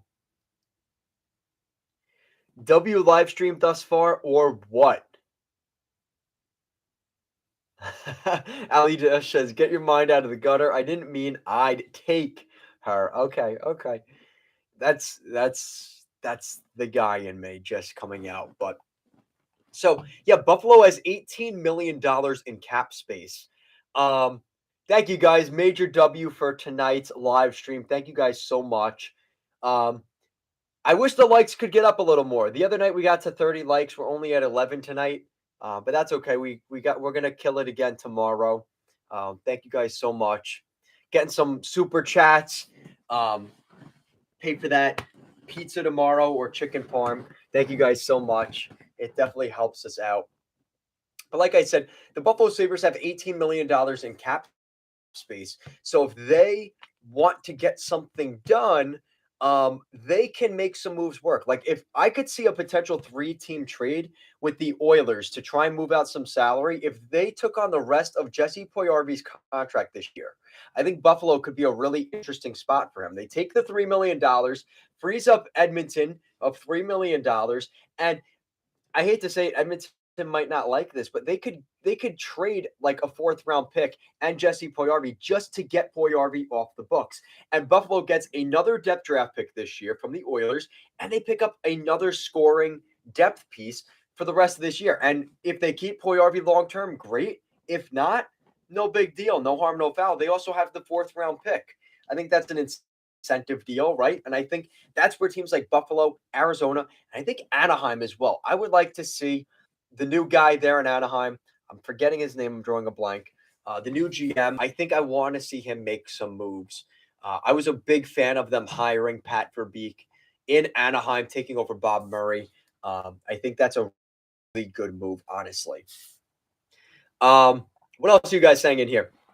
PJ says, crazy to think the Oilers could have drafted Kachuk instead of Poyarvi. Yeah, that is. And what's interesting, I saw Dylan McElrath. Shout out to Dylan McElrath, captain of the Hershey Bears, as he played the other night for the Capitals, got in a fight. Did you know that Dylan McElrath was a 1st-round top 10 pick of the New York Rangers? The Rangers selected Dylan McElrath, the defenseman, while Vladimir Tarasenko was still on the board. I don't think most people would believe you if you said that and they said, "Oh, wow. Oh, shit. That's real. That actually happened." Yes. The Rangers selected Dylan McElrath over Vladimir Tarasenko. And how the tables have turned, right? They've now traded for Tarasenko, and it kind of changed how that whole thing has worked out. Ali Dash says in Canada, there's the Leafs and there's everyone else, at least according to the media. And that's why everyone hates the Leafs. Sportsnet is so biased towards Toronto, it's embarrassing. And they don't even try to hide it. It's blatant. And then Ali Dash has a comment back to PJ. He said, and don't forget the Habs drafted Kotkaniemi when Brady Tkachuk was still on the board. That's a really good point there, Ali Dash. Yeah, the Habs screwed up big time. Yeah, Kotkaniemi still kind of floundering in Carolina. And shout out, he scored a big goal in the Stadium Series the other night last week. And Shaka, yes, stream tomorrow. I heard. Thank you for the plug. 1 p.m. Eastern tomorrow. Washington Capitals and New York Rangers down in D.C. That's going to be a great game. And I'll let you guys know in the morning for some of us that aren't in the live stream right now. But we will be live streaming again tomorrow afternoon. And it seems like after the first one, we've now hit 2 hours. And for the most part, the stream has been pretty good. And we haven't frozen since 2 hours ago. So shout out to that. Ali Desh says PJ. Oh, no. PJ says Flames could have drafted Kucherov, but picked, oh my God, Tyler Witherspoon instead. Yo, shout out to PJ. That's a great check in there. That's a great one there by PJ. Guys, who are some other guys that were drafted ahead of another guy that, looking back, was terrible? Maybe we should do that. Maybe we could do that a little bit more tomorrow, too. PJ said one pick before Tampa took him. Wow. Shaka says, I will see if I can check in. We'll be at the arena for most of the day. Oh, so you're going to the Sharks game tomorrow? That's pretty cool. Guys, make sure if you're joining the live stream, make sure to hit the like button and subscribe to the channel if you have not already. Thank you, guys. Thank you. You know what? You guys are goats. Thank you, goats, so much for watching the live stream. Neil Yakupov. Oh, my God. Neil Yakupov. What a freaking beauty. Things did not work out there, right? Shout out to Don Weaver. Welcome back to the chat. He said, let me ask, sir, do you think the Maple Leafs or like the Dallas Cowboys of the NHL of their fan base and they are Canada's team? That's a really good question, Don. A really good point. And you're right. I think you're right. I think what we're looking at with Toronto is they are quote unquote Canada's team, right? And everybody knows them. They've got the biggest fan base, make the most money, other than the Rangers this year. Kind of funny how that worked out. But I think that's what you're looking at here. Ali Dash said, this is a tricky game we're playing because lots of good guys got drafted late and hindsight is 2020, right? Yeah, exactly. That's a very good point too, Ali Dash. I know like Braden Point was selected in the 5th round. Tyler Johnson was drafted in the 7th round. There's been a lot of guys that were not drafted first overall and turned into really good players. And shout out to PJ. He says, and you're the legend. Thank you very much, PJ. Ali Josh says, my Leafs rant earlier was in response to this question from Don. Yeah. Okay, yeah. So I guess I missed it earlier. Yeah, apologize for that, Don. I'm trying to answer them. Again, you guys are, listen, this is a good discourse. You guys are talking, and I can't catch all of your guys' questions, but I'm doing the best I can. So just be patient, Don. But I'm glad you brought that question up again because, yeah, I agree. I think they are the Dallas Cowboys of the NHL. And everybody other than that team hates them. Shaka said, too, I always wonder what's on the other side of Kevin's door. That's a great question. And what is on the other side of that door? Maybe for the right super chat, I will open the door. Maybe for the right super chat, I will open the door and you guys can see what's in there.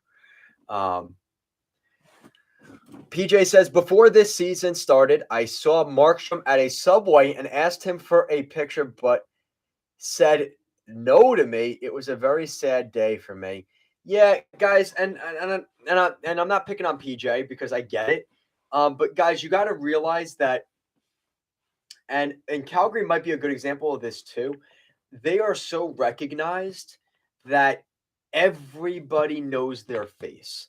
And I think that with a situation like that, I don't think he's doing it to be mean. I don't know exactly how he came across to you, PJ. But you have to remember that these guys are humans, they're people, and they're trying to live their lives, right? Like he might have been taking care of his kids. He was alone by himself. Okay. Yeah. So PJ, yeah, so that might be part of it. I get that. Like, I hate to say it, I'd probably do the same thing in person. Like, you want like an autograph or a picture to show that you've seen the person. But I think the problem is, PJ, it's not even your fault. It's people that maybe before you were kind of a-holes about it. And you unfortunately it's kind of standoffish toward you because of the people before you that were maybe a little too made it too uncomfortable for him, right? So I think that's just part of it, man. That's pretty cool though, nonetheless, seeing him in seeing him in Subway. Hey, listen, I guess he's on the Subway diet, right? So shout out to PJ. Ali Dash says, I would hate to be famous and have everyone constantly bothering me. Yeah, yeah, I think so too. Everybody talks about how they want to be famous and be known and stuff like that. To an extent, that sounds good on paper until everybody bombards you and you need security and things like that. It's all of a sudden, uh, it's no longer fun, right? Um, what's funny is I have the perfect world where nobody recognizes me, but some people have. The first time I got recognized when I went to a Flyers game last year in Wells Fargo Arena, a Flyers fan came up to me and said, "What's going on? What's going on, goal line hockey?" And that was like, I almost fainted. Like that was sick. That was so freaking cool to have somebody recognize me in public. And I'm like, for all the Islander games I go to, it takes a Flyers fan to recognize me first. So I always thought that was kind of interesting. Shout out to that Flyers fan that did realize and notice me. But that was my wake up call. Like, wow, like that was really really cool. And since then, I've had one other Ranger fan at MSG notice me. Never had an Islander fan say anything to me. So guys, don't be afraid. If you do see me in public, Uh, I will not be Jacob Markstrom. I will go say hi to you guys. I have no problem with that. I think that's awesome. Just if I'm like eating dinner or something at a restaurant or something like that, maybe don't come up to me then. I think that's kind of the line. But other than that, if walking around, I have no problem with that. Shaka says Kevin lives in the UBS arena and is currently in the janitor's closet. Wow. Wow, Shaka, you're throwing some shade at me. No, I'm home. I'm home. Um, but that sounds pretty good, right? I live with Sparky. I live with Sparky and the creepy Islanders fisherman mascot. Guys, make sure to check that out. I think his name is Niles. Look up Niles on Google real quick on your phone or the opposite device of what you're watching on our live stream. Um, I'm hanging out with those guys. Those are the guys I'm bunking with at night. PJ also said, I also saw Goudreau at Starbucks when he came back to play his first game at Calgary in a Blue Jackets uniform. He got booed inside a Starbucks. I kind of felt bad. Yo, that's hysterical. That is actually funny. That is funny as hell. And Ali Dash laughed at that. And he also said, Philly fans know what's up. LOL. Dogs aren't allowed in the UBS arena. That's true. That's true. My dog, Dustin, is not allowed in UBS Arena. So yeah, that's it. Kind of kills that argument a little bit, but I think it's pretty funny nonetheless by Shaka. Great imagination there that Shaka's got.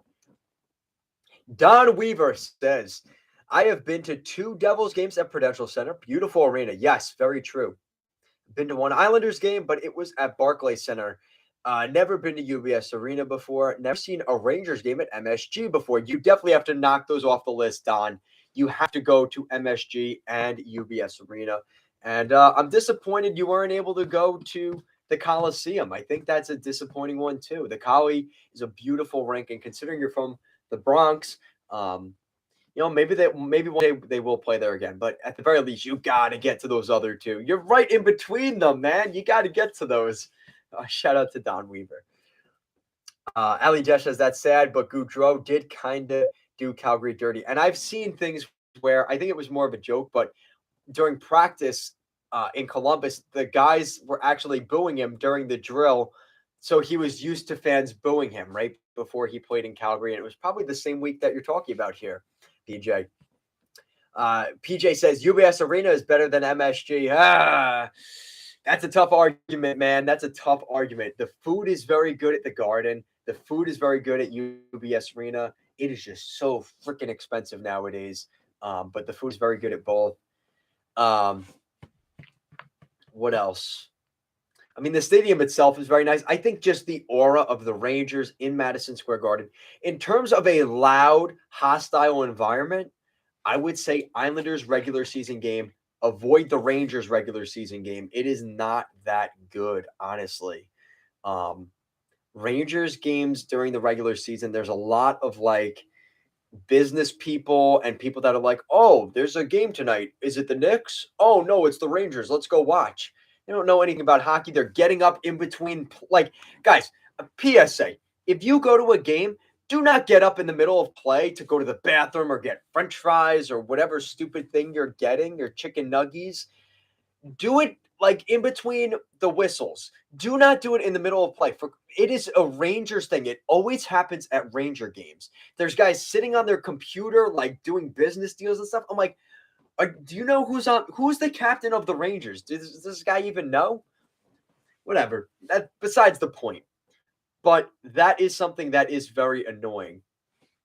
Yeah, Shaka knows exactly what I'm talking. People getting up in the middle of play, yes, sucks. You guys, whoever does that needs to stop. It is ridiculous. Please, for the freaking love of God. People leaving forward in front of you also sucks. Yeah, that is a real pain in the neck. Do they serve chicken parm in these New York arenas? They ought to. Yes, they do. And I have to go back to UBS Arena. I think in 2 weeks I'm going to get the chicken parm. I have to get the chicken parm. I've gotten the chicken very good. I love my chicken and waffles. They got a little bit. They have a jalapeno on top. Incredible. They've got, I'm trying to think what else. They've got syrup, chicken waffle with syrup and a little bit of sugar on top or flour, whatever it is. Yeah, you're kidding me. No, I'm not. I haven't had the chicken parm, but it is very good. PJ asked a really good question. He's trying to make me say some hateful things about the Rangers, PJ. I love it, though. As an Islanders fan, which Ranger player do you hate the most? Oh, I would have said Revo before, but now that Reeves isn't on the Rangers, which Ranger do I hate the most? That's a really good question, PJ.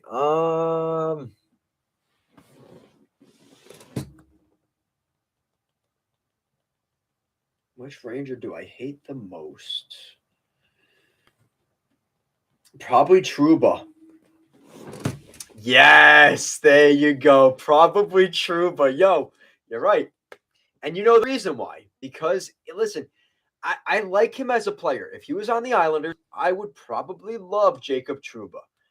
But let's be honest, some of the hits he lays are questionable at best. No way. Daniel, your boy. What's going on? He said Trouba. Yeah, I think it's definitely Trouba because of some of those hits. And listen, like I said, if he was on the Islanders, I would probably love Trouba. Kreider's a good guess though, Ali Desh, because he's been a Ranger for so freaking long. But it is Trouba for me.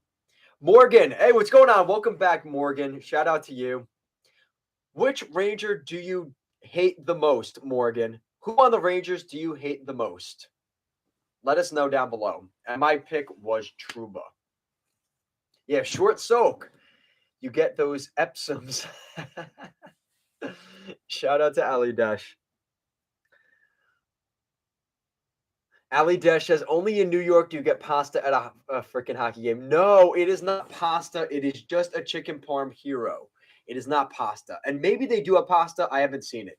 It's a lot of burgers, a lot of, Ali Dash, you got to come down here at some point and bring your kid. We got to go to a game. You got to try all the food. They got the Islander burger. They have, it's a blue and orange bagel with a spicy chicken sandwich with blue cheese on top. That's my favorite pick, honestly. They have blue and orange. It's like a soft serve ice cream and the Islanders goalie helmet. That one's really cool. Yeah, they got some interesting stuff. Yes, sir. Daniel, your boy says Kreider ruined Price's career. Yo, everybody forgets about that. What was that? 2016, the 2016 playoffs where he ran Price in the playoffs. Been to New York City in like 2011, probably overdue to return. That sounds good. Yeah, they got the blue and orange ice cream at UBS Arena. They got the Islander burger or the Islander sandwich, I think they call it. I always get in trouble for calling it a burger. It's a sandwich. Kev, when I come to New York, I'm taking you with me to an Islanders game. Yo, PJ, I'm down. I am so down for that. Let me know, man. Morgan also said most likely most hated as Adam Fox. Interesting pick. I actually kind of like Fox. He's a Long Island alum. Played hockey on Long Island, so I kind of have a soft spot for him. So it's hard for me to hate him. And guys, if you're joining, welcome and hit the damn like button. Thank you guys so much. Ali Desh says Kreider was running all the goalies. Hurt Anderson too. That's right. In the first round, he hurt Craig Anderson. That is a very good point.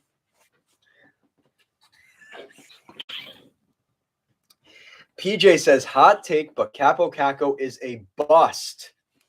I don't think a lot of Ranger fans like Capo Caco. I think if you ask most Ranger fans, they'll tell you there's some that would rather Caco, but if you had to ask whether it's Lafreniere or Capo Caco, a lot of Ranger fans like Lafreniere over Caco. And thank you for the like, guys. Thank you so much. But I think most Rangers fans would agree with you that he is a bust and that they like Lafreniere over Capo Caco. Listen, in New York, they are rough. If you're good, if you're the hot ticket on the market, you're the big hot shot, everybody loves you. If you're not playing well, Sammy Blais never scored a goal with the Rangers, you're going to have a hard time being liked there. And I think that's kind of something that's happened. Ooh, Caco, major red gem.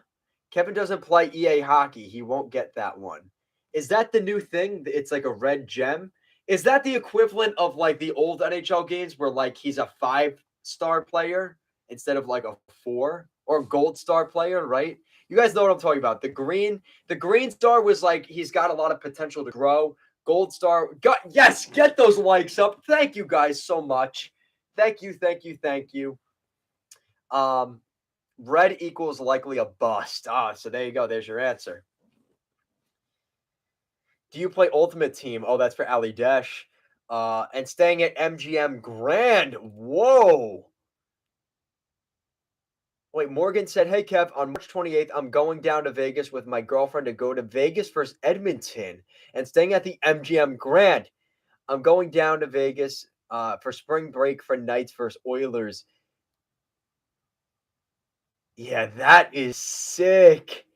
Shout out to Morgan. Wait, hold on, Morgan. You said you were 15 though, right? You're going to Vegas with just you and your girlfriend. Is it just you and your girlfriend? Yo, Morgan is out here being a freaking player too. Shout out to Morgan. Yo, my mom is taking us. Okay, all right. So mom's going. All right. You're still young. That's what I was gonna say. I was like, whoa, like that's young to be going by yourself, but okay, that makes more sense. Shaka says we got to see Kevin stream NHL. Maybe one day I will stream NHL. Maybe. I am terrible. Maybe one day I'll do like a live stream of a GM mode. Would you guys like to see like a GM mode type of thing? I think that would be kind of fun to do at some point. You guys know how much, like, listen, the whole trade rumors thing and mock trades. I love trade season. This is like my favorite time of the year. I'm all about the strategy and is this guy a good contract? Retaining salaries and this and that. I loved that stuff. I would love to do that. But we'll see what happens. The NHL game has really been rough for me. I just haven't been able to stomach getting it done. What else are you guys saying? Morgan, a legend. Morgan is a legit baller. Yes. No, you didn't. Oh, no. Here we go. What do you want? The potatoes? Dustin, you want to jump in the live stream real quick? And just shut the door because I'm loud. You guys see what I'm eating?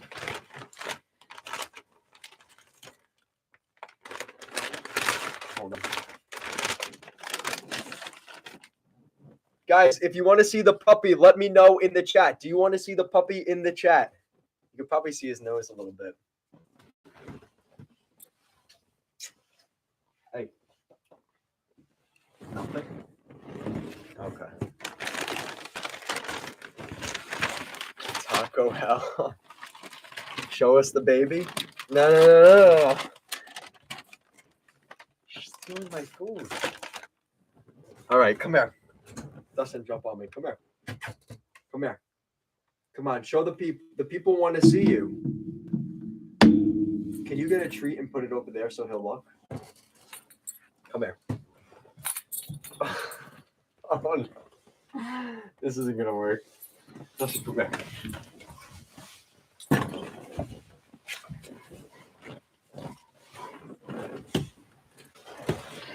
Dustin, come on, man. Did you guys see him real quick? Come here. Dustin, you want food? Come here, you want food? Come here. Can you guys see him a little bit? Okay, no, he's gonna spark him. Nope. He thinks it's playtime. It's too late for zoomies. No zoomies for the puppy. Greatest moment in goal line hockey history. Yeah, we saw him. You saw him real quick. He's a hungry puppy, as he always is. And now he's gonna start crying if I don't feed him. Hey, sit!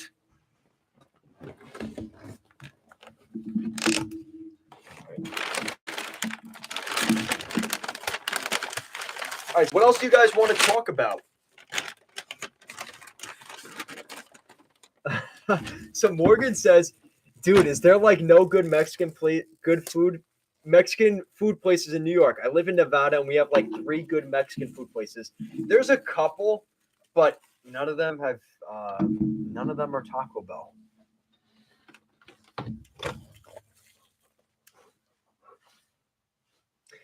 Shout out to Daniel, your boy. He says, I'm taking trade deadline day off from school. One of my favorite days. Yes. It was me back in the day as a youngin'. I was playing hooky. We don't have to tell anybody, Daniel, your boy. We'll keep it between us. But yes, Morgan, there's a couple places. There's a couple of different places. Horchata is legendary. Cap, do the spicy chip challenge. That's from PJ. Listen, for the right amount, I will do what you guys want me to do. Ali Desh says, personally, I love Mexican food. Shaka says, Kevin said he was hostage. Dude must have gotten his first meal in months. Yeah, it's been months. What's the amount? What do you mean, what's the amount? The amount of money?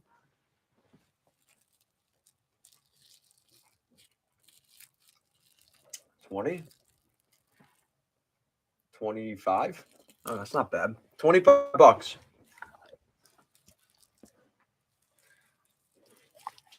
$25. Morgan says, I came just to talk and chill with a legend like Kev. You guys are the best. Ali Dash says, mukbang edition. The last part of that word makes me wonder. I don't know what that is. You guys are weird. You guys say some weird stuff. For you to do the chip challenge. Oh, what's the amount for you to do the chip challenge? Oh, it's not? Okay. I'm here for the hockey and vibes, baby. That's right. But it def sounds like it. Shaka said, if the Islanders win the cup this year, Kevin will eat the whole Taco Bell menu. Oh. They got to make the playoffs first. But, okay, I'd consider that. I'll hold you to that one. You remind me. I have to eat the whole Taco Bell menu if the Islanders win the Stanley Cup. If the Islanders win the cup this year, Kevin will eat the whole Taco Bell menu. Yes, I will.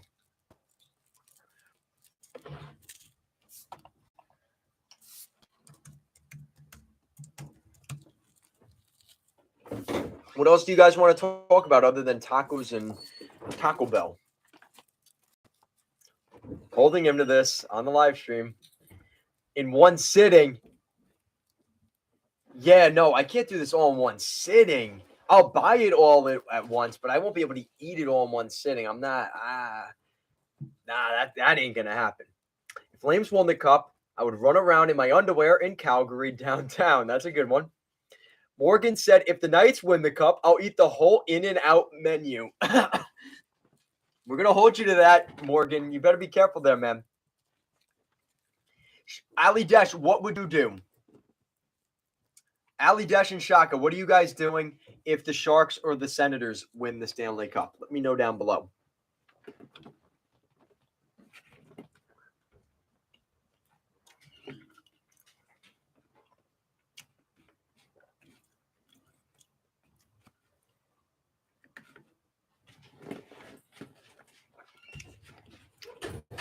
Now, what's the spicy chip challenge, PJ? Is it like something on the Taco Bell menu? Or is it like a spicy chip that I have to buy?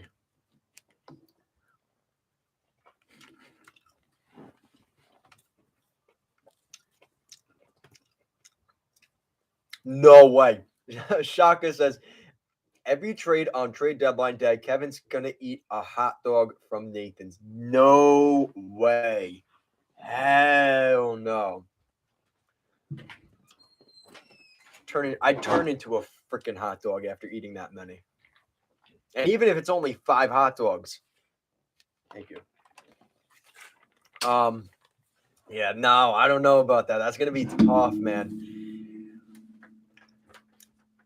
Ali Dash, if the Sens win the cup, I'd eat the whole shawarma palace menu. Oh, man, why would you do that to yourself? I don't honestly care. I love the In-N-Out burger. And then Shaka said, well, it won't ever happen, so nothing. Oh, come on, Shaka. That's no fun.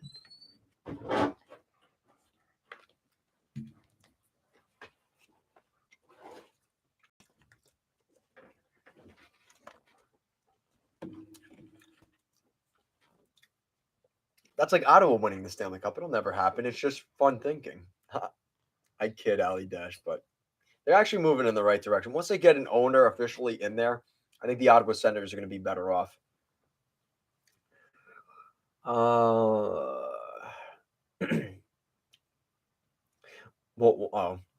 And that's an Ottawa deep dive. Only Ottawa folks know about that. You have to explain, Ali Dash. What does that mean? I don't honestly care. I love the In-N-Out burger. Oh, I read that. If the Sabres win the cup, me and my dad will run around in Speedos in downtown Buffalo. What time of year is it? If there's 3 feet of snow in Buffalo in October or January, that might be tough. Oh, it's an Ottawa thing. Oh, okay. Or shawarma. I've heard of shawarma, but I couldn't tell you what it actually is. Oh, it's a joke. Oh, okay. It's a joke.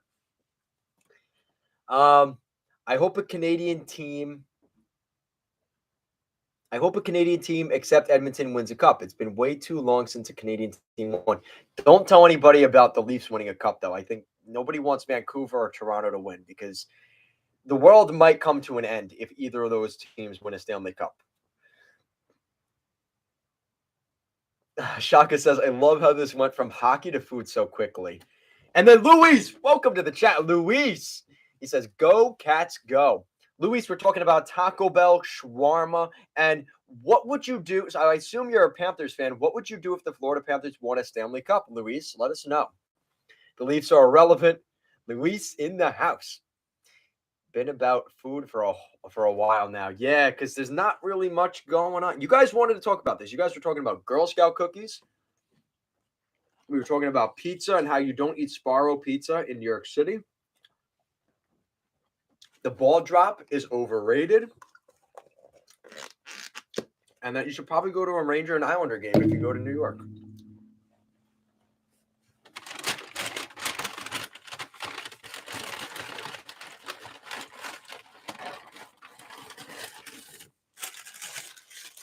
Oh, these are soft tacos.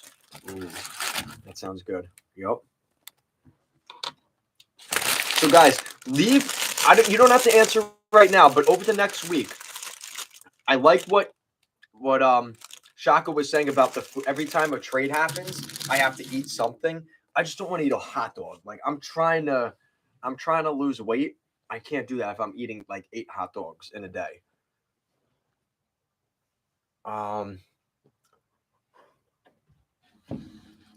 Shaka said, if they won the cup, I'd join Goal Line Hockey as an analyst every video. Yo, I would love to have you on board. Is that a punishment, though, Shaka? Man, am I that bad? God damn.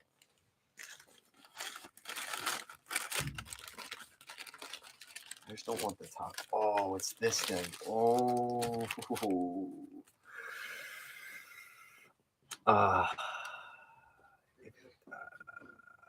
PJ says, Kev, what are the best seats to go for in UBS Arena? So my dad had season tickets, and we're in the 300s. But ideally, probably like 10 rows up from the glass. I mean, it's expensive. Honestly, and there isn't a bad seat. I remember Barclays Center, there was actual seats where you actually couldn't watch the game. Uh-oh. What did Morgan say? His message was retracted. Uh-oh. So there isn't a bad seat in the house, PJ. That's my take. Ali Dash says a soft taco is just an improperly rolled burrito. You're wrong. And the reason for that is there's a hard shell taco with a soft shell over it. I don't know what this thing is called. Quesalupa or something like that. The cheesy gordita crunch. And it is incredible.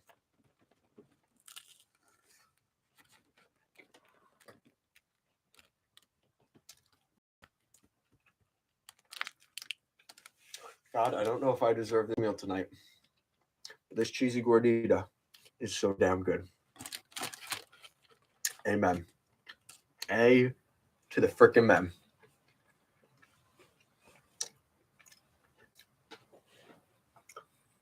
Trade deadline live stream from Daniel, your boy. Yes. Next Friday at 10 a.m. Eastern, I will be doing a Goal Line Hockey Live trade tracker live stream. Stay tuned for that. I'm very excited for that. That's going to be my first, really a longer live stream. And it's going to be kind of interesting. You know, it's something that I hope does well. I'm going to try and promote it the best I can. But yes, that's what we're looking at next Friday at 10 a.m. Eastern. And if you're taking off from school, you have something to watch. All right. Hope to see you there, Daniel. Luis R. said, if the Panthers won a Stanley Cup, I would be so happy and go laugh at a Tampa Bay fan and roast a Tampa fan. Oh, that's interesting. I mean, we were thinking more along the lines of, like, somebody said running around in a Speedo in downtown Buffalo, which I thought was pretty good. You know, but that one works too, I guess. Oh, man, the amount of, like, Tampa Bay fans would be lost not knowing what to do. Daniel Boy says, whenever I hear cheesy gordita crunch, I think of that Swiss news article about Mikko Koskinen. I do not know what that is. You have to tell me what that is, Dan. PJ says, you earned it, Kevin. Your hard work, dedication, passion does not go unnoticed. Thank you, PJ. And Morgan says, I'll check in on my lunch period. Okay.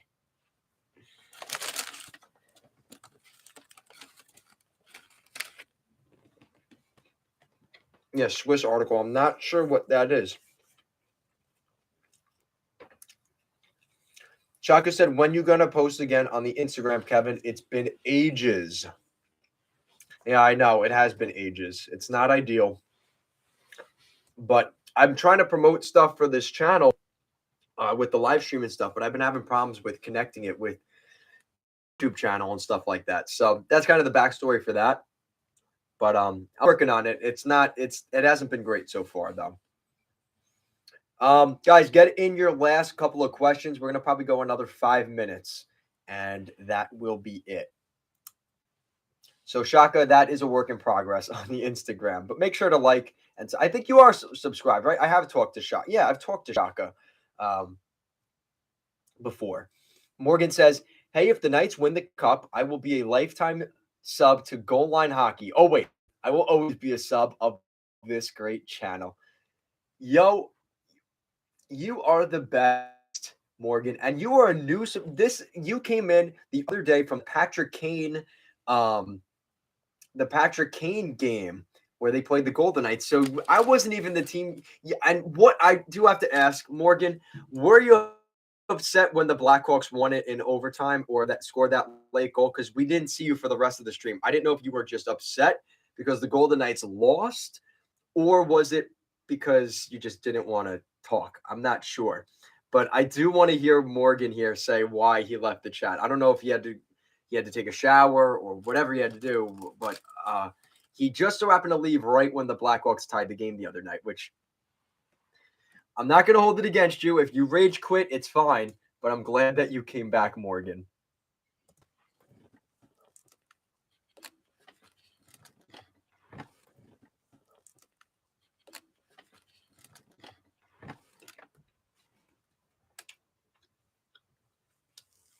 Oh, no. Morgan, somehow you made that answer worse. He says, I don't really get upset about what I wasn't even watching. He doesn't get upset about the games. I wasn't even watching the game. I was watching Star Wars. I do not like Star Wars. Guys, what's your thoughts on Star Wars? Do not like it. Never seen a Star Wars movie. Do not like Star Wars at all. Whatsoever. Let me know your guys' thoughts.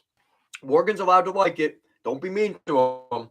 But let me know if you just don't like Star Wars. The problem is Disney just throw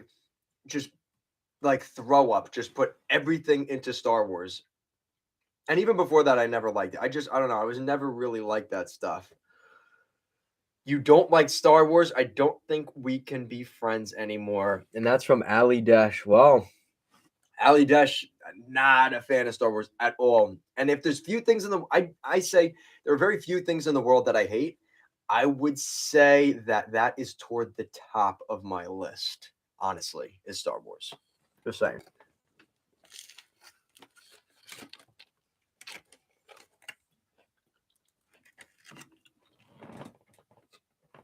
Welcome to the chat, guys. Make sure to like the video. We're talking about Taco Bell. We're talking about if we like Star Wars. And we're going to be finishing up here in the last couple minutes. So if you let me know down below before we sign off today. Roger, what's going on, Roger? He says Star Wars is awesome. The new ones kind of suck, but the original ones, the movies, TV shows, and Mando are all sick. Roger is 100% right. Of course, because you like that too. Hold on. Goal Line UFC. What is UFC? Is that the fighting? I don't really watch a ton of fighting. I watch like the stupid fights. Like I'm the person. I'm gonna be honest. I like the ones where like the Paul brothers fight and stuff like that, and the whole show aspect of it. Other than that, I don't really watch it. I'm not a big fighter guy. I want to see them get their ass beat. It's kind of fun. But shout out to them. At least Jake. He's actually a decent fighter, but Logan, not at all. Goal Line UFC. I watch MMA religiously, like anyone in MLB other than the Mets. Not really. I'm a Mets fan. I don't really watch baseball all that much. I hate to say it.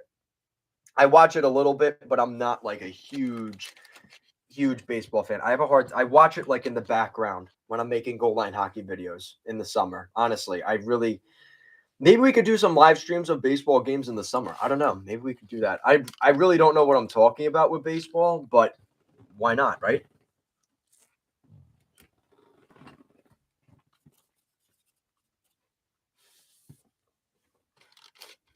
Get in your last couple questions, guys. I'm running out of battery. I have 9% battery.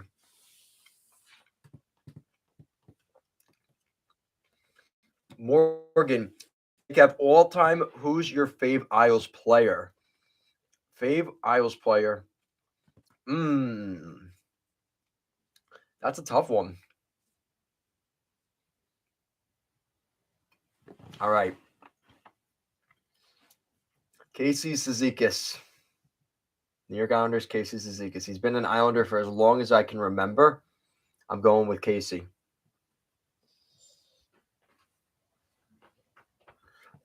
What was that, Chuck said? Shout out to Kevin's hockey stick with the beautiful tape job. Yes. Why do you always want the Leafs to trade Lojegren? Yo.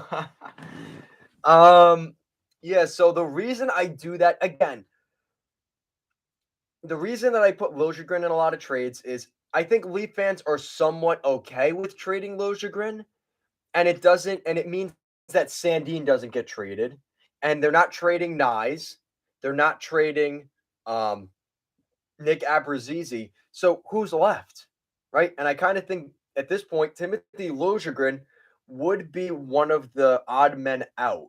So let me know what you think of that roster. But that's kind of my reason why I have Liljegren in trade rumors. But that's funny because I do put him in all mock trades for the Leafs. PJ says, what do you think of Matt Barzal? It's a love-hate relationship. I really like Barzal. I think he's got a lot of potential. He's a very dynamic player and looks out of place completely honestly with the Islanders. There are plays where he just is 2 steps ahead of everybody else on the team. I think that we've already seen that's changed with Barzal, but this is a team that they need more guys that have a higher level of hockey IQ. And that's part of the reason Tavares had problems was there was nobody that could play to the level of John Tavares on that team. And that's why I don't really resent him for leaving the way he did. Honestly, I think that this was a team that just didn't have the talent around him to keep up. And I think Barzal has kind of been the most recent victim of that. I'm going to finish up, guys. Final question is going to be favorite NFL team or NBA? Nets, because the Islanders played there for a while, but I really don't care. And Jets, New York Jets and New York Nets. But definitely more of a Jet fan than I am than a Nets fan. I don't really watch basketball at all. And then the final one, Rozer re-answering, he says, perhaps you're right, but I think most Leaf fans would rather have Liljegren over Sandin right now.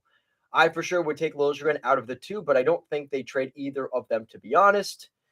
Yes, thank you, Shako. Great way to end it. He says, what a stream. Have a good one, y'all. Guys, tomorrow at 1 p.m. Eastern, the Washington Capitals and New York Rangers, we're going to be doing a live stream for that one. We're going to talk about the outdoor games. We're going to go over, of course, more mock trades and things like that. We're going to go over, hopefully, some actual trades.